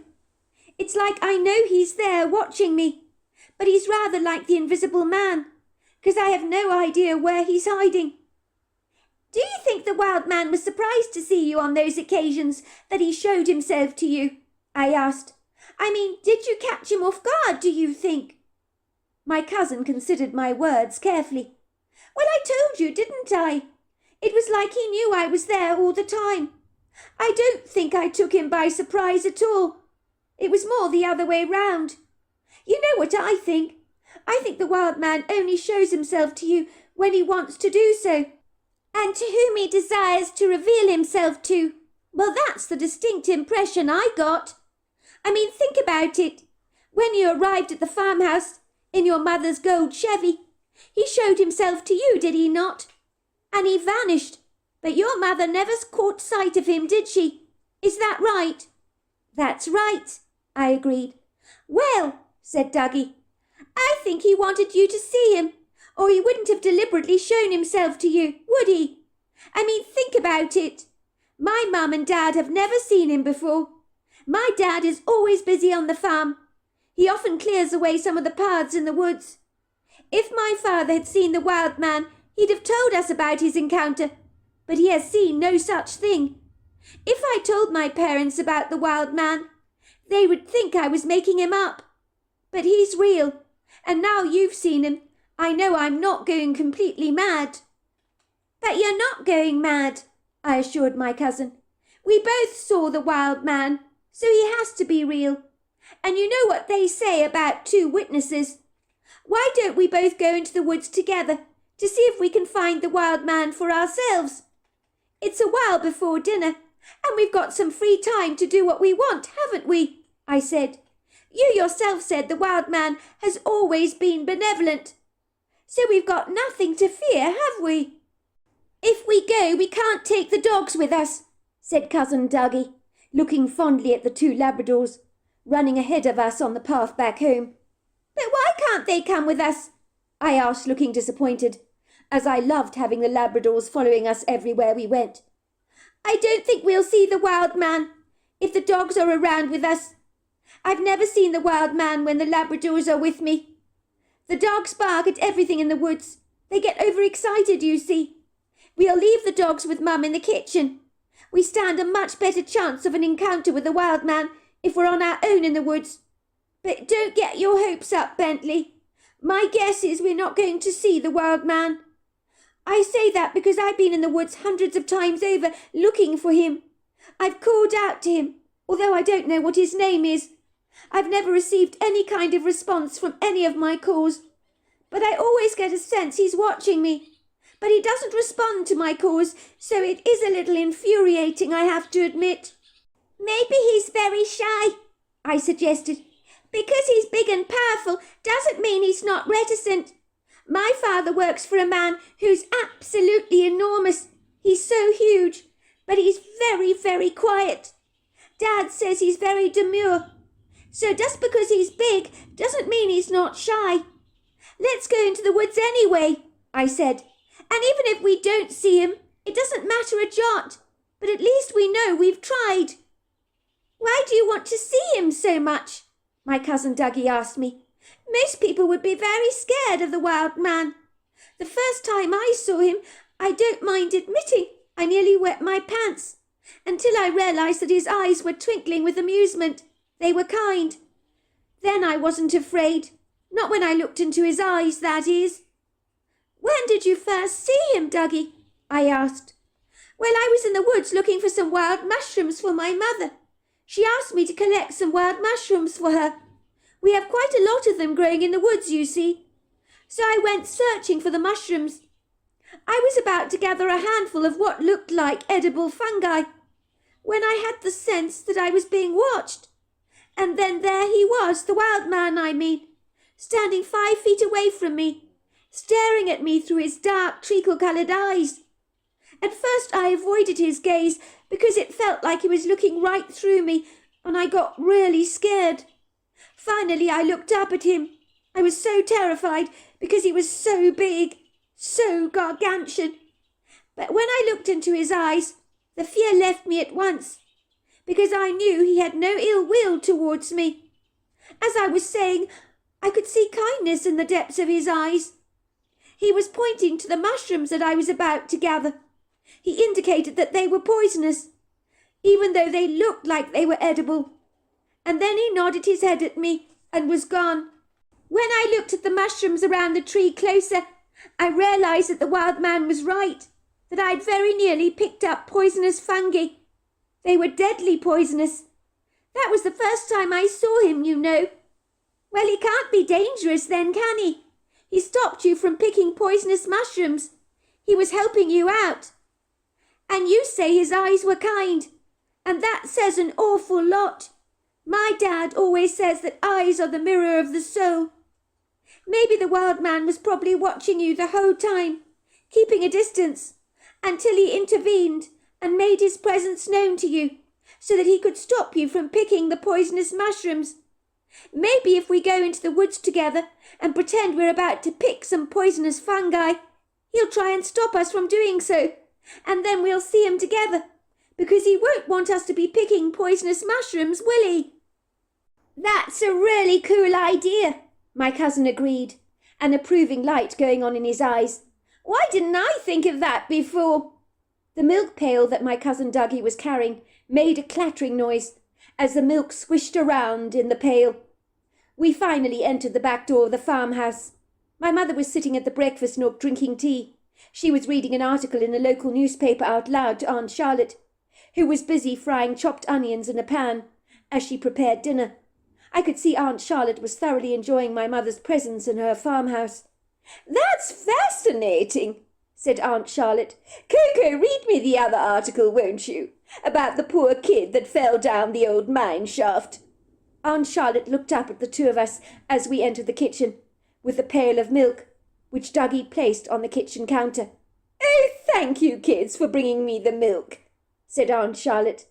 "I need to make some butter, so that will do very nicely indeed." She turned to look at my mother briefly. "Coco, have you ever made butter before, by any chance?" "No, I can't say I have," said my mother, looking up from the newspaper she was reading. "I will teach you, Coco," said Aunt Charlotte. "You have no idea how easy it is. Even Dougie over here is a pro at making butter. You always separate the cream from the milk, and then you put it in the butter churner, and voila, you have butter." "When is dinner, Mum?" asked Dougie, his face fixed on the onions that Aunt Charlotte was caramelizing. "Goodness gracious me! Don't tell me you're hungry already, Dougie. You only ate a couple of hours ago. Did you not have enough to eat? Or have you got a bottomless pit for a stomach or something? If you must know, I'm frying some mince for a spaghetti bolognese that we're having for dinner tonight. But that won't be for quite a while yet. Do you think your hunger can hold on until then?" "I'm not hungry," said Dougie. "I just wanted to know how long we had until dinner. Me and Bentley want to go exploring the woods for an hour or so. But we want the Labradors to stay with you indoors, if that's all right. They can't come along with us." Aunt Charlotte looked puzzled, as the Labradors followed us all over the farm, and were now lying on the kitchen floor, looking up at Aunt Charlotte through dark, soulful eyes, as the smells in the kitchen had piqued their interest, and the Labradors were always looking for a tasty morsel that might just come their way, as Aunt Charlotte was a soft touch as far as they were concerned. "But why wouldn't you want to take both the Labradors with you, love, for a walk? They love it in the wood grove, do they not, chasing all those rabbits? They have the time of their life. Why on earth would you not take them?" "We don't want to take them," said Dougie curtly, so much so that Aunt Charlotte looked rather taken aback, while my mother looked up sharply from the article she was reading, her face expressing the same kind of surprise that Aunt Charlotte's face had done. I guess my mother was used to Cousin Dougie always being extremely polite, so his abrupt, rather brusque manner of voice had caught her off guard. "Well, that's me being told off by my son," chuckled Aunt Charlotte, making light of the situation. "Serves me right, doesn't it, for putting my nose where it's obviously not wanted. Isn't that right, Dougie?" she said, looking at her son affectionately. Dougie did not respond, but frowned, and so Aunt Charlotte quickly interjected. "Fine! The dogs are welcome to stay with us here in the kitchen, but don't be too long in the woodgrove, or I'll send your father after you." "You won't need to send Dad after us. I told you we won't be very long," said Dougie, looking a tad exasperated. He nudged me. "Come, Bentley, let's go, shall we?" I could hear Aunt Charlotte telling my mother that Dougie was shortly becoming a teenager. "If he's this bushy now," she was saying, "God knows what he's going to be like when he hits his teens. I'm dreading it. Sometimes I don't know what goes on in that head of his. It can be all over the place, and sometimes he's impossible to figure out." "Sounds like I've got a lot to look forward to when Bentley gets to his age," my mother responded. "We can hear you, Mum," Dougie called out, annoyed that his mother was talking about us behind our backs. Before long, me and Dougie had left the farmhouse, walked through a field of cows, climbed under the wooden pole fencing, and ventured into the tall, lofty grove of trees. It was a bright, sunny afternoon, without a single fluffy cloud in the sky, so it was the best kind of weather. We could see bees, the occasional butterfly, and some flying midges flying across the scrub. Some of them seemed to bite our skin, so we kept smacking them away. They weren't exactly mosquitoes, but they definitely enjoyed feasting on our skins. Soon we were following the undulating, somewhat overgrown trail through the woods, where a tangle of foliage, a few shrubs and thorny briars, were growing amongst the trees rather rambunctiously, while ferns and shade-loving plants magnanimously fanned the floor with their viridescent finery. It was pleasantly cool in the woods as the canopy cast away the bright glare of the sun on this warm afternoon, so the shade above our heads provided us some agreeable relief and gave the woods a subterranean ambience. "I'll take you to where I've seen the poisonous fungi growing," my cousin told me. "We can act as if we're about to pick it up and put it in this handbasket that I brought along with me, in the hope the wild man might stop us from picking it," he chuckled. "But don't get your hopes up, Bentley. There are no guarantees that our scheming plan is going to work. The wild man is very clever, and I get the feeling he can read my mind, so he might know what we're up to and not fall for our charade. But we can hope that he just does." "But at least we'll know we tried," I told my cousin. "I don't want to go back to Detroit not having at least tried to look for the wild man." A while after having walked along the trail for a good 10 minutes or so, we both stopped dead in our tracks, as we heard voices. My cousin stood very still and whispered. "You hear that?" he asked me. I nodded. "Who is it?" I asked. "They're voices in the woods." "Maybe it's poachers," said Dougie in a hushed voice. "It wouldn't be the first time we've had them sneaking on our property. We've got wild turkey around here, you see, plenty of rabbits and stuff like that.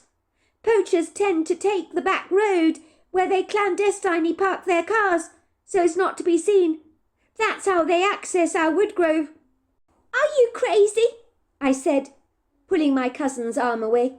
"The poachers will likely have guns with them." My eyes grew round with concern. "Even if the poachers are carrying guns, which they might not be doing if they're scouting the area, they're not going to shoot us," said my cousin, laughing dismissively, as if the very idea was absolutely insane. "Come, let's go and check out the voices for ourselves. They might not even be poachers, you know, but whoever they are, they're trespassing on private property, and they need to go. Maybe they took the wrong footpath and ambled off onto our property instead. It happened once with a very nice couple. They lost their way. There's a public footpath close to these woods, so it's easy enough for people to get pretty confused." I wasn't happy to be dragged along by Dougie deeper into the woods to follow the mysterious human voices that could easily belong to poachers, who may very well be carrying guns on their person, and may not fully appreciate being told by two precocious young children that they needed to leave the property at once, because number one, they were trespassing, and number two, it was illegal to poach. I could see by the resolute determination written all over Dougie's face that he wasn't remotely intimidated by the idea of confronting a couple of poachers and telling them to get lost, even if they were twice his age. I will admit a clandestine part of myself was in deep admiration for my cousin Dougie, for being so bold and so courageous. I'd have loved to have that much gall to tell perfect strangers to go and take a running hike. But then again, I wasn't my cousin Dougie. The one thing I will say about my cousin Dougie was he was incredibly assertive and had guts of steel. It was as we got closer to the voices that Dougie beckoned for me to hide behind a tree, so that we would be able to witness who the people were that were talking to each other, without them noticing our presence, so we ultimately would have the upper hand. I was exceedingly startled when I realized I recognized the voices before I even saw the people.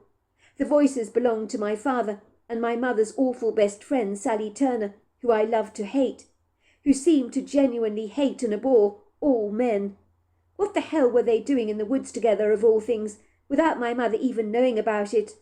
My father had promised to keep a distance from my mother to give her her much-needed space for an entire week. So what on earth was he doing here in the woods, of all things?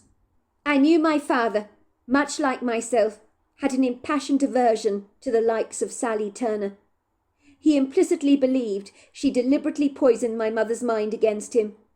She most certainly wanted my mother to drop my father like a hot potato and become a singleton like she was. I absolutely believed my father was 100% right about this. I didn't trust Sally Turner as far as you could throw her. She wanted to sabotage my parents' relationship. My young ears had heard Sally Turner far too often telling my mother to leave my father. "Come on, Coco. You'd do so much better off without the miserable old codger ruining your life like this," she would say. "You and Dougie could easily move in with me. If you were single, imagine the fun we would have together, just the two of us." I shuddered as I reflected over the conversations my mother had had with Sally Turner over the years, as I was so desperately afraid that that frightful woman would tear my parents' marriage apart, even though my mother had assured me on countless times that that would never happen. As I peeked around the tree to take a closer look, I observed my father looked extremely pleased with himself. He was contentedly sitting on a picnic rug, laid out under a tree in the woods. There was a picnic basket on the rug, along with a big ice bucket containing ice. I could see Sally Turner opening a bottle of wine and pouring out a glass for my father. "Come on, Coco, you know it makes perfect sense. You'd be so much better off without that miserable old codger in your life," she would say. "You and Dougie could move in with me. Imagine that. We'd have so much fun. If you were single, oh, it would be wonderful." I shuddered as I reflected over the conversations my mother had had with Sally Turner. I was desperately afraid that that frightful, vindictive woman would tear my parents' marriage apart, even though my mother assured me that that would never ever happen. As I peeked cautiously around the tree to take a closer look, I observed my father looking extremely pleased with himself. He was contentedly sitting on a picnic rug, laid out under a tree in the woods. There was a picnic basket on the rug, and a big silver ice bucket that contained lots of ice. I could see Sally Turner opening a bottle of wine. She poured out a glass for my father and presented it to him. "This is a very special vintage," she was saying to my father, "a fruity cocktail of flavours that I chose especially for you today. You must try it. I think it will go very well with the picnic ingredients I've selected for you."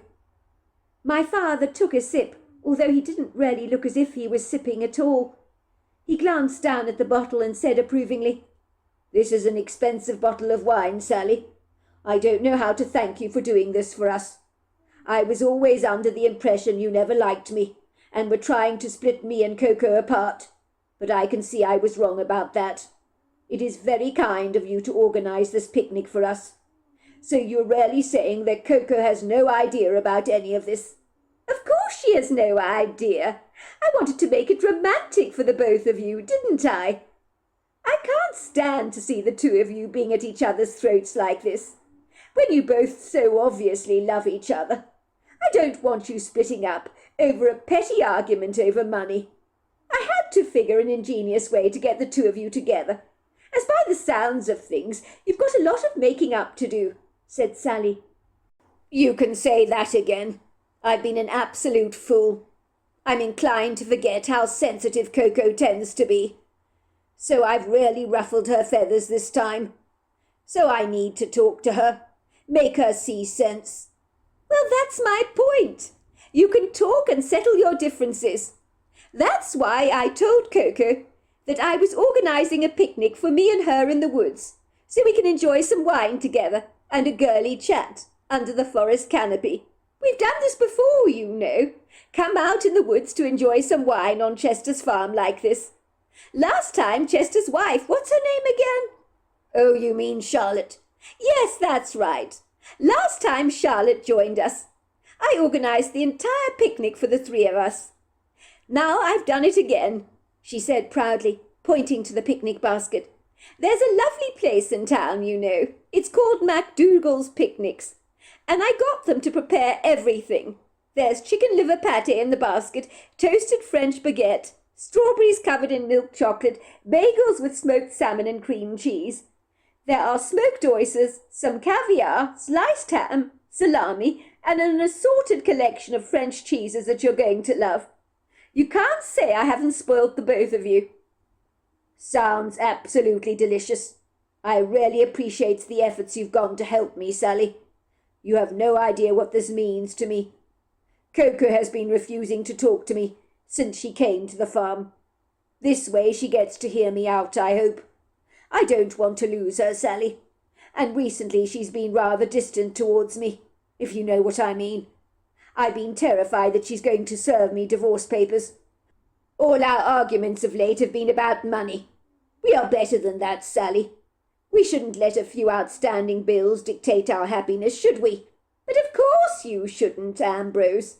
The good news is Coco will be with you in any moment. But why don't you have a sip of wine? You barely took a sip before. I do find a glass of wine is a wonderful way to unwind. And you're a little bit nervous, I can see. You'll feel so much more relaxed if you drink the wine before Coco gets here. She shouldn't be long. In the meantime, I will make myself scarce. I do hope things work out between the both of you. I'll keep my fingers crossed. I don't know how to thank you, Sally, for this, said my father. I got you so very wrong. My father began to take a couple of sips of wine. Tell me, Chester, what do you think of the wine I chose for the both of you? Sally asked. Now that you've actually tasted it, of course. It's very good, said my father, chugging back a huge gulp. Very fruity. Sally nodded at my father in agreement. Well, I always think in this kind of warm weather. It's really good to have a fruity wine. It's far more refreshing than something heavier. I detected a satisfied smirk developing across Sally's face, which I didn't like at all. I will leave you to it, Chester, she finally said. I've told your wife, Coco, where to find me. Although it won't be me she's finding, she chuckled. It'll be you, won't it? She's in for quite a pleasant surprise, I'm most sure. Coco knows this picnic spot very well. Good luck. I hope it all goes well for you, and the two of you make up. I want to see the both of you talking again. Thank you, Sally. I appreciate everything you've done today, and I really mean it, said my father sincerely. Glad to be of help, Ambrose. I better be off now, said Sally, trotting away. She left my father to his own devices, while he waited somewhat apprehensively for my mother to come. He kept looking up through the trees as if expecting to see her, but I knew my mother wasn't coming. She had not mentioned having a picnic with Sally Turner in the woods, unless she'd got the day completely wrong. But surely she'd have made mention of such a rendezvous, if it had been planned. I couldn't help but feel Sally Turner was up to something nefarious, but what it was I couldn't figure out at that moment. One thing I knew with unparalleled certainty was that Sally Turner was never this nice to anyone. Not me, and especially not to my father, whom she seemed to actively despise and love to hate.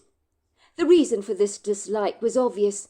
It was because my father was married to my mother, and Sally wanted nothing more than my mother's attention greedily all to herself. Once Sally had retreated from the woodgrove, and I heard the familiar sound of her car driving away. I indicated to my cousin Dougie that we should show ourselves to my father. Me and my cousin approached my father, leaving behind our hiding place from behind the trees. My father at this moment was drinking his glass of wine and staring ahead at the footpath. Rather nervously, it seemed.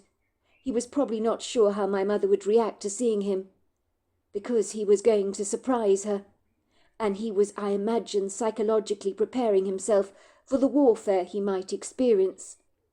"Hello, Uncle Ambrose," said my cousin Dougie, greeting my father with a big cheeky grin on his face. "I bet you didn't expect to see both of us here, did you?" I certainly did not, Dougie. You're right about that. You two were the last people I expected to see. How are you, Dougie?" "I'm fine, Uncle Ambrose. But are you all right? If you don't mind my saying so, you look a little green at the gills." "Hello, Dad," I said, quickly intervening. "Dougie is right. You look kind of funny." "I guess the two of you took me quite by surprise, that's all. You gave me quite the start, you did. Good to see the both of you. Don't you dare tell your mother, Bentley, that I'm waiting for her. It's all a surprise. She thinks she's meeting up with her friend Sally Turner, but it's me she'll find here instead. We're going to have a little picnic together." "But Mum's not coming, Dad. She's at the farmhouse reading newspaper articles to Aunt Charlotte, while Aunt Charlotte cooks dinner. We're having spaghetti bolognese for dinner tonight. If Mum were meeting Sally for a picnic, she'd have mentioned it, wouldn't she? But she said nothing about it. She told us both not to be too long in the woodgrove. Isn't that right, Dougie?" Dougie nodded. "Uncle Ambrose, Bentley's right. I can tell you now that Auntie Coco is not coming into the woods now. She would have told us if she was having a rendezvous with her friend, but she said nothing of the sort." Before my father could answer, his eyes suddenly appeared to be growing round, and then he began to visibly shake. He started to have convulsions. His face went an ominous green colour, and his lips started to grow blue. "Oh, goodness gracious. Something's wrong with me. I feel kind of funny. My head is spinning. My tongue, it's gone all tingling. What the hell was in the wine Sally gave me?" "Dad, are you all right?" I cried out nervously, which was a very stupid question to ask, for any fool could see that my father was far from all right. And very suddenly he started to convulse all over again. He was foaming at the mouth like a rabid dog, his skin gradually growing greener and greener. "What is happening to you, Uncle Ambrose?" my cousin asked, looking terrified. My dad tried to rise to his feet, but he lost his balance and fell back on the picnic blanket, while he began to clutch desperately at his throat, like someone who's got something caught in the back of their mouth that they're trying to remove or regurgitate. "My throat! It's my throat! I'm having an allergic reaction, I think. I can't breathe. My tongue is swelling up. Oh, goodness, I think I'm dying. I can't breathe." "Dad, don't say that! You're scaring me! You're scaring me!" Everything happened so quickly, as if all three of us had been catapulted into the middle of the most dreadful nightmare, of which there was absolutely no escape. Let me tell you, watching someone struggling to breathe, especially someone you love more than life itself, is the most terrifying thing to have to experience, especially when there is nothing you can do to help but stand helplessly by. I could see the fear dappling my father's eyes, because I knew that this is not what he had expected to happen. "Son," he said, but I could barely hear anything he was saying. His voice was so gargled and strained. I know my father knew help would be slow to arrive in the middle of the woods like this, and by the time it did eventually come, it would be too late for him, even if my cousin ran back to the farmhouse to raise the alarm, as we would be leaving my father to die on his own, should we do such a thing.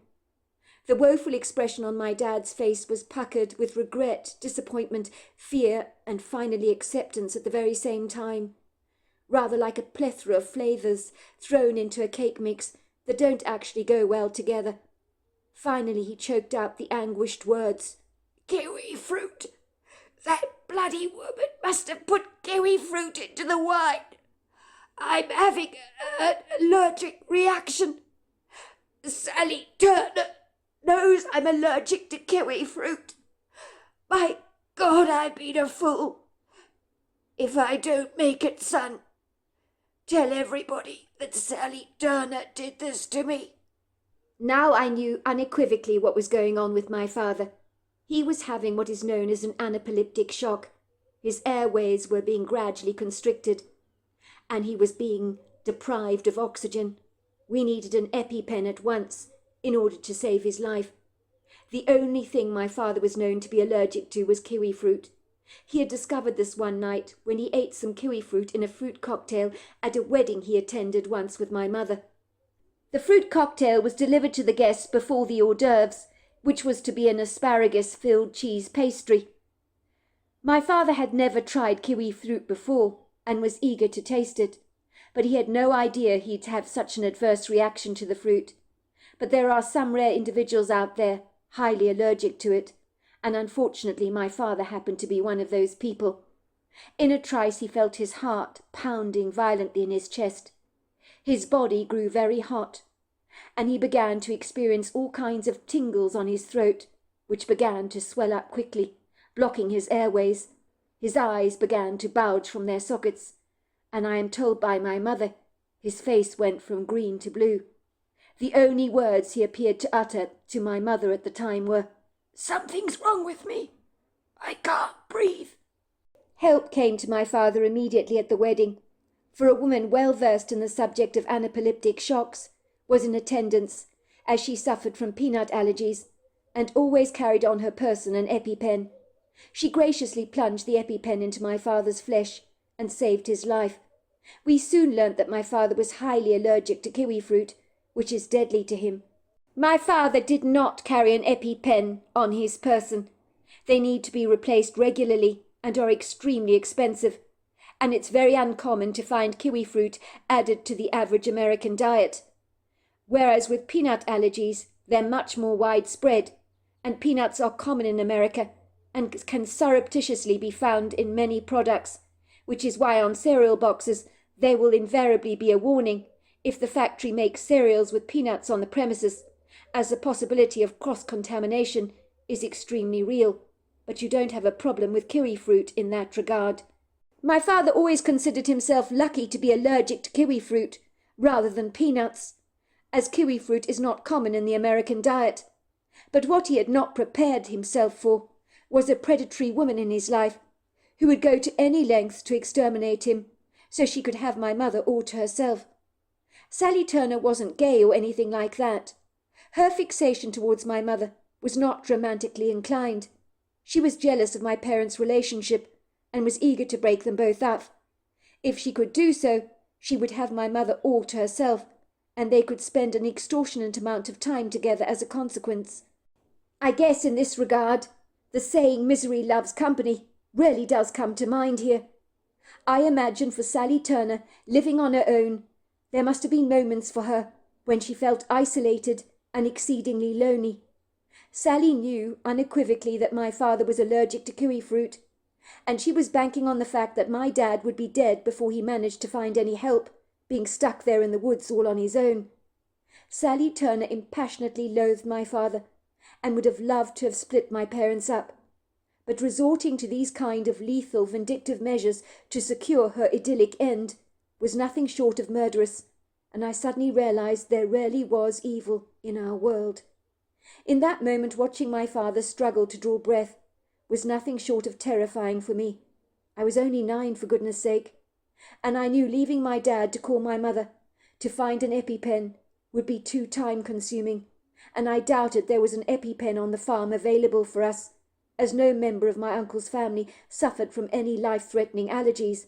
The emergency services would take far too long to get to the farmhouse in time, never mind getting into the woodgrove. The cruel, blistering, unfair reality was that my father was about to die, and there was nothing I could do about it. I was in effect watching a drowning man meeting his end, as the life-giving oxygen in the fresh air around him was denied him so cruelly. Please God, I didn't want to lose my father like this. My thoughts screamed out so loudly that my whole body rattled and vibrated. My heart was filled with a dark, congested heaviness that filled my entire being, and the pit of my stomach was engulfed with a nausea that was so violently bad that it made me want to projectile vomit. It seemed inevitable that fate was not shining down favourably on my father on this unassuming afternoon when things had gone so badly awry. If any good had come from this dreadful situation, it was that my dad would not have to die alone. I would have to hold his hand until the very end, offering him words of comfort, but at 9 years old, I was ill-equipped for all of this. "Don't go, son. There's nothing," my father croaked out the breathless words with a real struggle, as his tongue was now blue, and his airways were constricted, so the air he was sucking up into his lungs was rather like drinking through a broken straw, and struggling to draw in that drink. His lips were so swollen, and the area around his throat extremely puffy. I knew, of course, what he was trying to say to me, but in his gasps for breath, he couldn't say the words. I won't leave you, Dad, I promise. I'm here with you, I told him. Dougie will go and call for help at the farmhouse.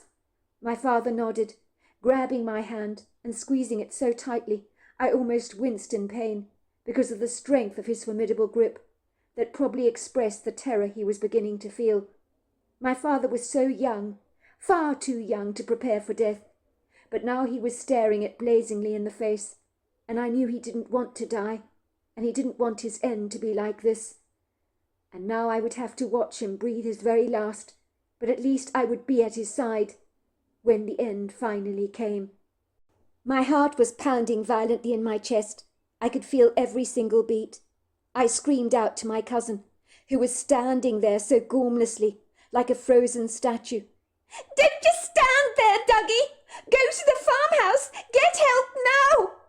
Dougie jumped up like a clockwork clown that had suddenly sprung back into life after the battery had died, and with an almost robotic efficiency he ran back to the farmhouse to call for help, and told me afterwards his legs had felt like jelly beneath him, or as if he'd been wading through thick trenches of mud just to get to the farmhouse, as that was how physically compromised he felt in the circumstances, as like me he held out little hope for my father. I understood when he reached the kitchen he was out of breath, and the only words he managed to cry out to my mother and Aunt Charlotte were, Call 911! He's in the woods! Dying! Allergic reaction! Kiwi fruit! Dad, I said, everything's going to be fine. I promise. Mum will be here soon. And Aunt Charlotte will be here as well. They're going to call the emergency services. Hold on, Daddy. Please hold on. Please don't die. Maybe there's an EpiPen on the farm. But I knew I was offering a scant hope. My father squeezed my hand and mouthed the words, I love you, son. Even as he lay there dying, as he struggled to draw that vital breath, he was thinking of me and not himself. When I speak of this adrenaline-soaked moment, it may sound all drawn out and a little heavy-handed on my part, but I assure you everything was unravelling in only seconds, and yet those moments, those poignant moments, felt like a lifetime, almost as if the hands of time itself stood silently still. 1 second became like an agonizing hour. It's amazing how so much can be sandwiched together in those grueling, life-threatening seconds, rather like a suitcase being jam-packed and overloaded with so much stuff that you never imagined would fit in such a confined, restricted space. It was rather like that. My world was spinning around and around so fast at the speed of light, like a rocket shooting off into space. Tears spilled down my cheeks unabashedly, but I didn't even bother to wipe them away. It seemed like too much effort for me. I tried to look away so my father did not see I was crying, but I was terrified. I was absolutely amazed that my father had surrendered very courageously and stoically to the inevitable and was accepting his impending fate so courageously, like a soldier on the battleground that has been mortally injured and has only seconds left to live before he finally closes his eyes and breathes his very last. Looking back, when I recall that event all these years later. But I have learnt that traumatic things have a way of laying down very thick roots in your mind that are not easy to pull out once they've established themselves. I tried to comfort my father in his last moments, and all of a sudden I heard feet thundering urgently towards us, but they sounded purposeful and powerful, yet at the same time efficiently fast, like a high-powered modern state-of-the-art engine, zooming towards us at one hell of a speed. The woods seemed to vibrate with the urgency of those ponderous strides, and it sounded like a freight train was moving towards us. What on earth is that? I thought. There is no way it can be the emergency services. They'd never get here that fast, nor would Dougie have reached the farmhouse yet. And then I saw him. It was the wild man. I stared at the wild man incredulously.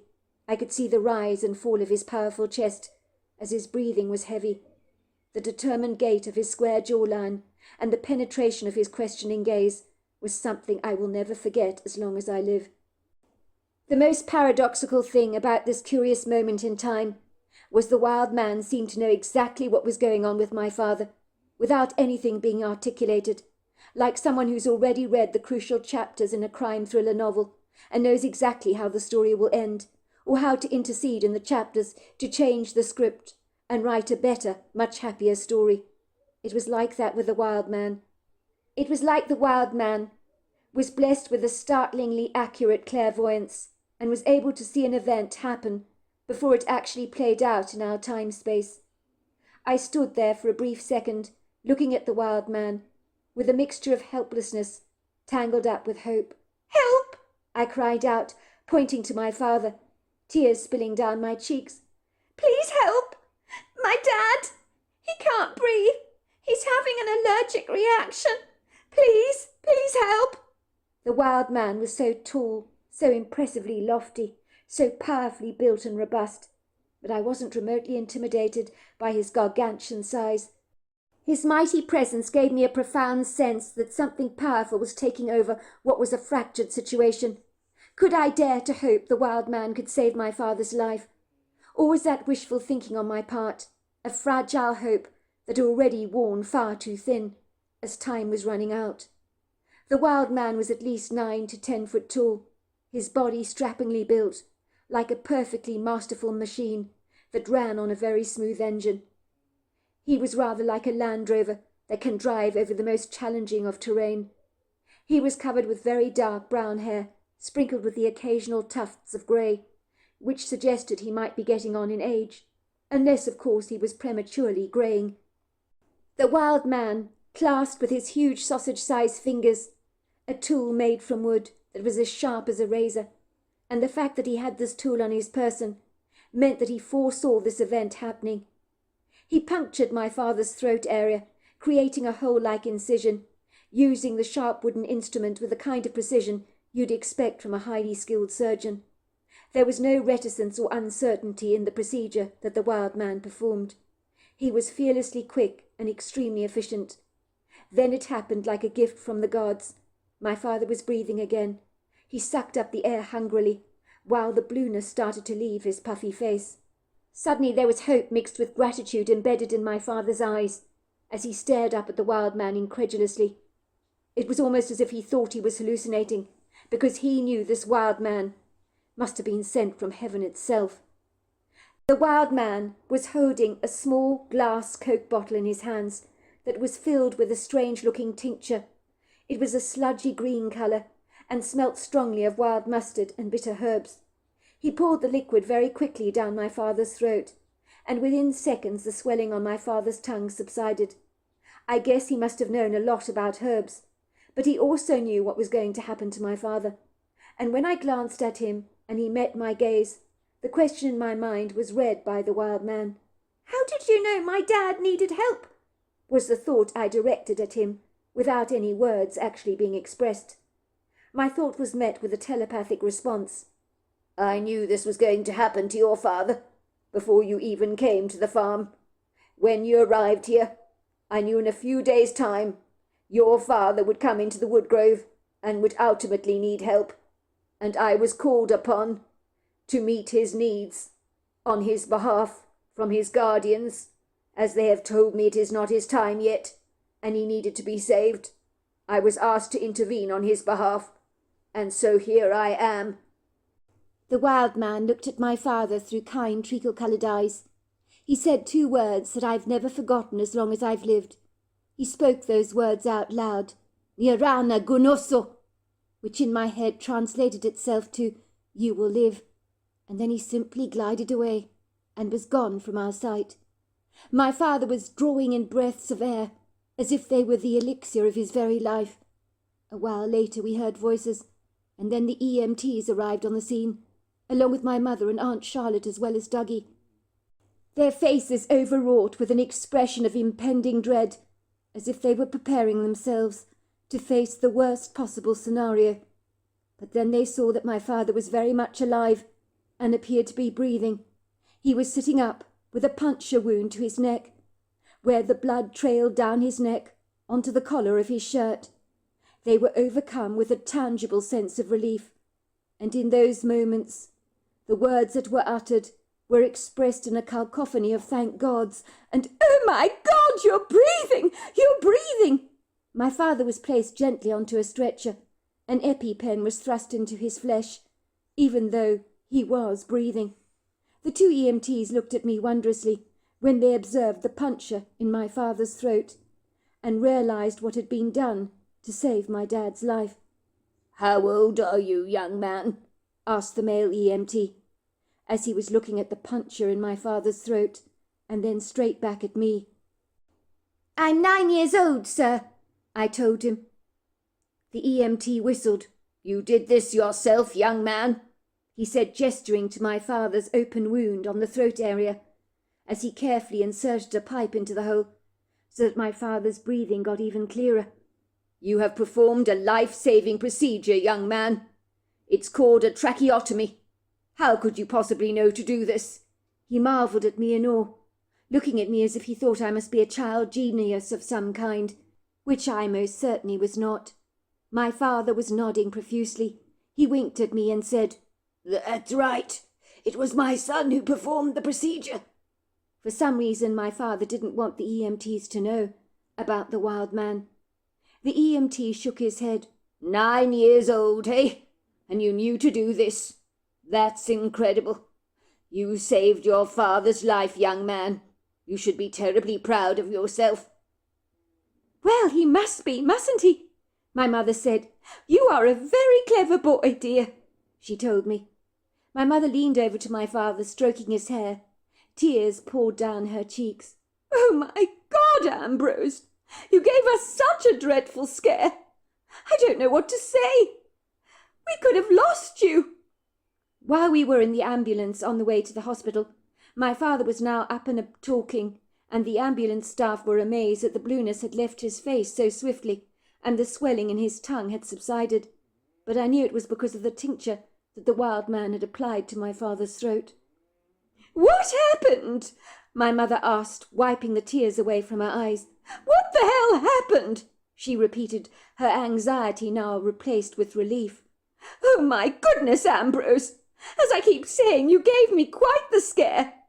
When Dougie came running to the farmhouse, saying that you were in the woods, having an anaphylactic shock of all things, I thought at first that this was some kind of macabre joke. But then I saw the dreadful fear in his eyes, and I knew he was speaking the truth.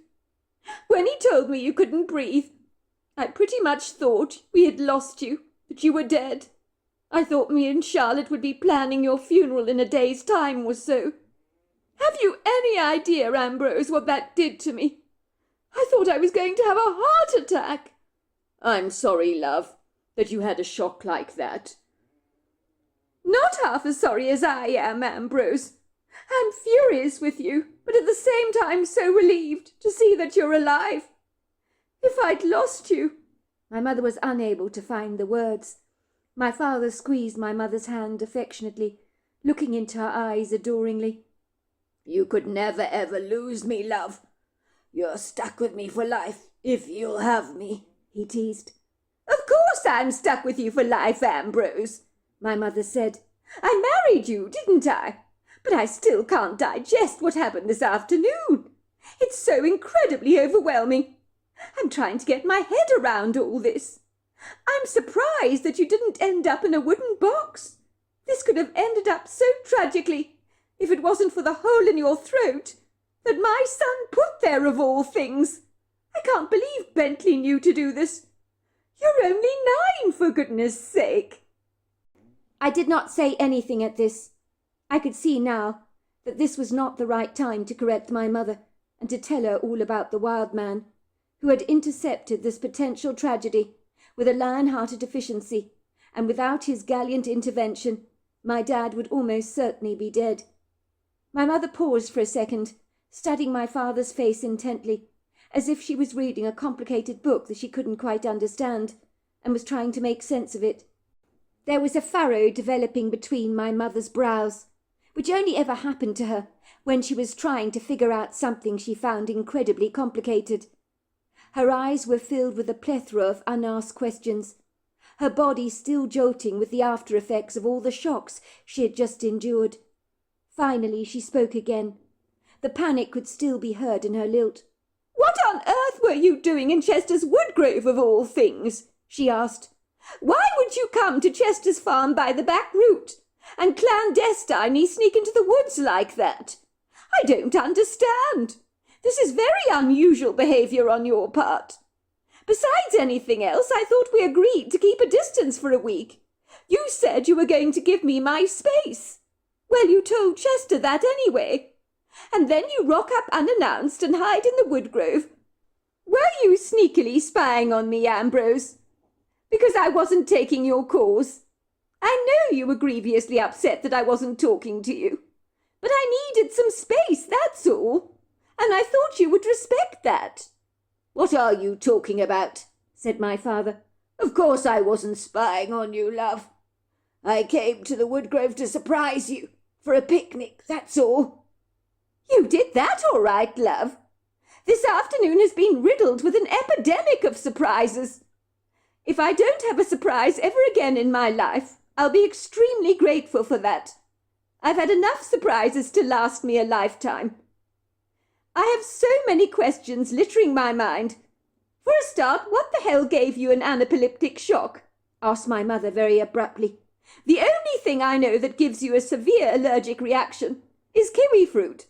And how would you ever get to eat a slice of kiwi fruit in the woodgrove, for goodness sake? None of this is making any sense to me. I don't understand what you were doing in the woods in the first place, and why on earth you managed to have an anaphylactic shock. Am I missing something here? But the dots are just not adding up to me." "Mum, it was your friend Sally Turner," I said abruptly. "She planned a secret picnic for you and Daddy. She told Daddy that she'd arranged to meet you in the woodgrove for a picnic, and you'd agreed to come. She was saying that she had picnics in the woods before with you and Aunt Charlotte. She said you knew the picnic spot very well. I was in the woods with Dougie, hiding behind a tree, so we saw and heard everything. I knew that Sally Turner was up to something, 'cause she was being ever so nice to Daddy, and she hates Dad. Me and Dougie heard voices, you see. We thought it was poachers in the woods, so we hid behind the tree to see what they were up to. I realised that it was Dad that was speaking in the woods, and he was talking to Sally Turner. I couldn't believe it, because they don't even like each other." "I've never had a picnic in the woodgrove with Sally Turner, or your Aunt Charlotte before," said my mother. "I mean, Sally's come to Chester's farm a few times, I will admit that. She's enjoyed tea with me and your Aunt Charlotte. She knows the farm very well. She's even been for walks with us in the grove. But what do you mean she planned a secret picnic for me and your father? I don't understand. I knew nothing about this. I haven't spoken to Sally for several days now. What on earth is going on here?" My father interjected.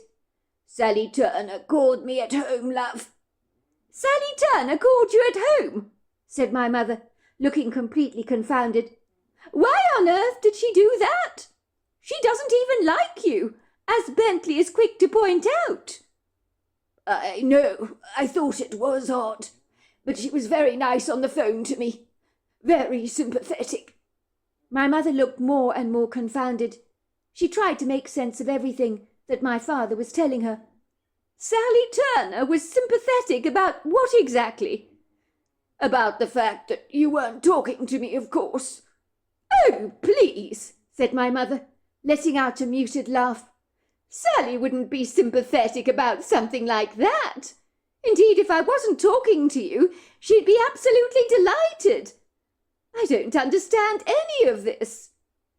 I thought as much myself, but she was so terribly nice on the phone, so very persuasive, saying she knew how to get us together again, so we could have a nice chat, because you were refusing to speak to me. She said she hated to see you and me fighting over something so trivial as money. Did she now? Now that's very interesting, said my mother.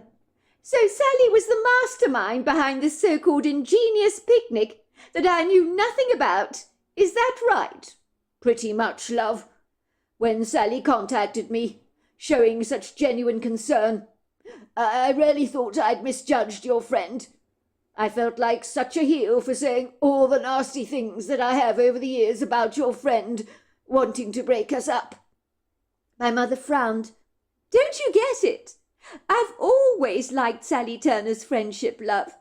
But I can assure you wholeheartedly she would love nothing better than if I was to serve you with divorce papers. She prattles on at me at great length about how it is in my best interests to leave you.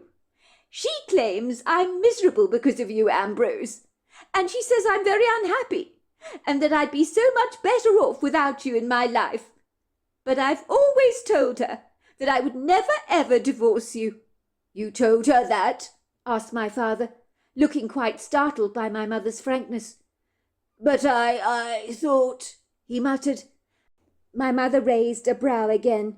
Please don't tell me, Ambrose, you thought I'd divorce you over a few outstanding bills that we haven't paid. I would hope you wouldn't believe that I was that shallow.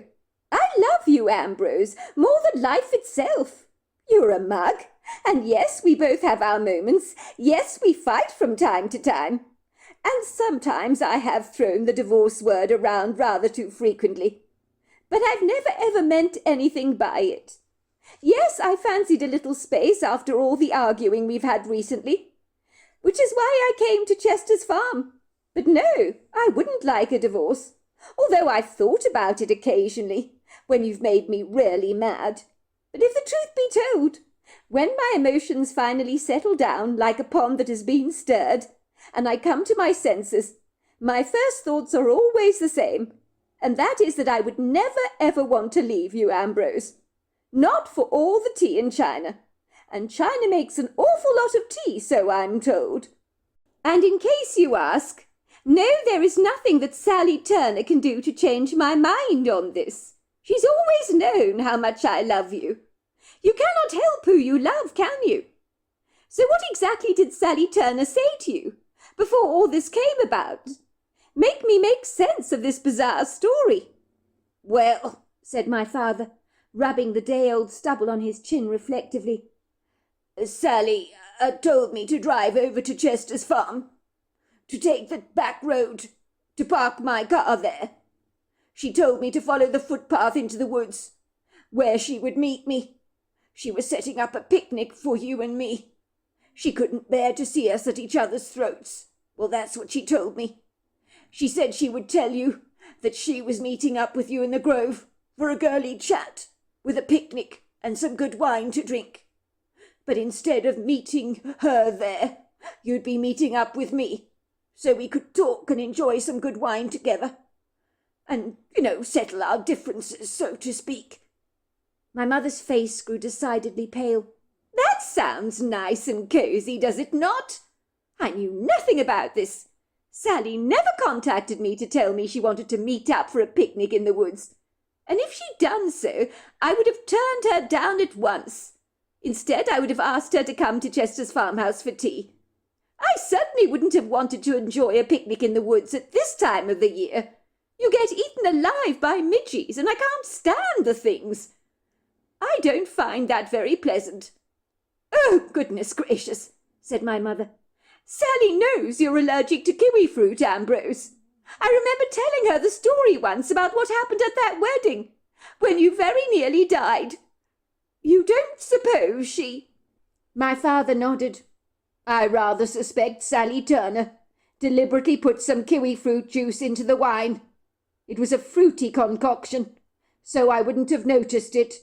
She encouraged me to drink a few sips before you came into the woods, claiming it would give me some Dutch courage. The moment I drank that wine, something was very wrong. My lips and tongue were tingling." "So what was her duplicitous plan, then?" asked my mother, trying to string the pieces together in her mind like a jigsaw puzzle. "So my friend Sally gave you wine laced with kiwi fruit, and you drank a few sips of it. Then she drove away. But I assume she would have come back much later to ensure you were dead, because that was her plan. She wanted to kill you. Then she would have buried your body in the woods. I suspect she knew that if you were in the woods it would be easy for her to bury you, because a man's body is very heavy to move around, and burying you in the woods would have been pretty straightforward. She would clandestinely remove all the evidence of what she'd left behind from the picnic. Then I suspect she'd have driven your car from the back road straight back home and parked it in our driveway, so the police would not be able to figure out why your car was parked in the driveway, but you had gone missing. Then Sally, I imagine, would have got herself back to the back road and taken her car home. My goodness gracious, she'd have deceived us all. I can't believe she did something like that. We'd be wondering what the hell had happened to you, and why you'd gone missing. And then Sally would pretend to comfort me in my grief, and then slowly but surely she'd persuade me and Bentley to move in with her. And you know something, Ambrose, I probably would have done so. The woman is a calculating, cold monster. I cannot believe I ever had any time for her." My father nodded. "I knew Sally Turner did not like me, and would like us very much to get a divorce. But to go to these extreme lengths to plan my demise or exit from this earth is nothing short of despicable. She had it all very nicely worked out, did she not?" "Wait until I get my hands on her scrawny neck," said my mother. "I'll kill her myself. See if I don't." "Leave the police to deal with her, love. Don't even spare that woman a second thought. She'll be trespassing on your valuable time, and she's not worth it." "But you were so right about her. Why didn't I listen to you?" said my mother, letting out an exasperated sigh. "So was my brother Chester, and Charlotte as well. They all advised me against her. They said she was poison, but I refused to listen. I can be my own worst enemy at times, can I not, Ambrose? I mean, when we were at school together, Sally Turner did hateful things to me, but I figured out she was just jealous. I felt desperately sorry for her at the time, because none of the boys gave her even a second of attention. She wasn't exactly an oil painting back in the day, you know. And over the years, well, she does look rather like a bag lady now, does she not?" "It has nothing to do with the way Sally looks, love. Many men fall in love with very ordinary, plain women, but in their eyes those women are beautiful to them, because nothing is more attractive to a man than a modest woman with a kind and gentle spirit. If Sally had been like that, she might have had men beating down her door to get to know her better." "You think so?" asked my mother, looking seriously doubtful. "Yes, I do," said my father emphatically. "Put it this way. People always make out that men are desperately shallow, and that all we care about is the outside veneer of a woman, and not the inside. I will admit some insecure men out there are like that, but for the vast majority of men, the way a woman looks is not the determining factor of whether we would marry her or not. We are looking for a life partner who complements us, who brings out the best in us, who can warm up the cockles of our heart on a cold winter's night, someone who makes us laugh and smile, someone who we enjoy being with. Most men want something much deeper than just a pretty face. Actually, in my experience, it's women that are much more visual than men are, although they say the reverse is true. But I don't agree with that for a second. Men are much more forgiving about a woman's appearance than a woman is about a man's appearance. For a man, if a woman has a great personality and a fabulous sense of humour, we feel as if we've won the lottery. Don't get me wrong. I know you get beautiful women out there who are toxically poisonous. But men, when they find out about that, they'll keep a safe distance from such a woman. I think we have an inbuilt personality radar that can pick up spite so very fast, and nothing turns us off more than a vicious woman with a swearing tongue. Sally has always been vicious. I'm sorry, love, but she has. Goodness gracious me, Ambrose. I have never thought of things in this light before. I truly thought Sally's shortcomings were all physical. But now I come to think about it, her personality and her attitude to life, and most especially men, stinks. It's hardly surprising she's single, is it? Finally the lady gets it, said my father with a grin. I'm glad to say that Sally Turner admitted to attempting to murder my father. She was sentenced to 25 years in prison. My mother has never spoken to her again. And as for the Bigfoot that rescued my father, we told my mother the entire story of the wild man, so she insisted on leaving a basket of goodies for the wild man in the grove on the same date every year, when my father so nearly lost his life. The basket is always cleaned out, but the Bigfoot leaves us a present in return from nature, with eagle's feathers in it, or a leather thong necklace, interesting stones, or even a piece of petrified wood. So he's definitely out there somewhere, and I guess must be getting on in age now. As for my mother and father, the fighting all stopped. My dad got a better paying job, and things went swimmingly. So it goes to show that when you get so close to losing someone you love, you never take them for granted ever again. So there you are. That's my story. Well, hello there. I hope you enjoyed the Omnibus edition. We've got many more coming our way for you to listen to. Sending you love wherever you are in the world, in North America, Canada, Kenya, wherever you may be. I send you lots and lots of love. Thank you for listening to my Omnibus, and I really do hope you enjoyed it, because that's the whole idea about it, is to give you some interesting stories to listen to. So until next time, goodbye and good night.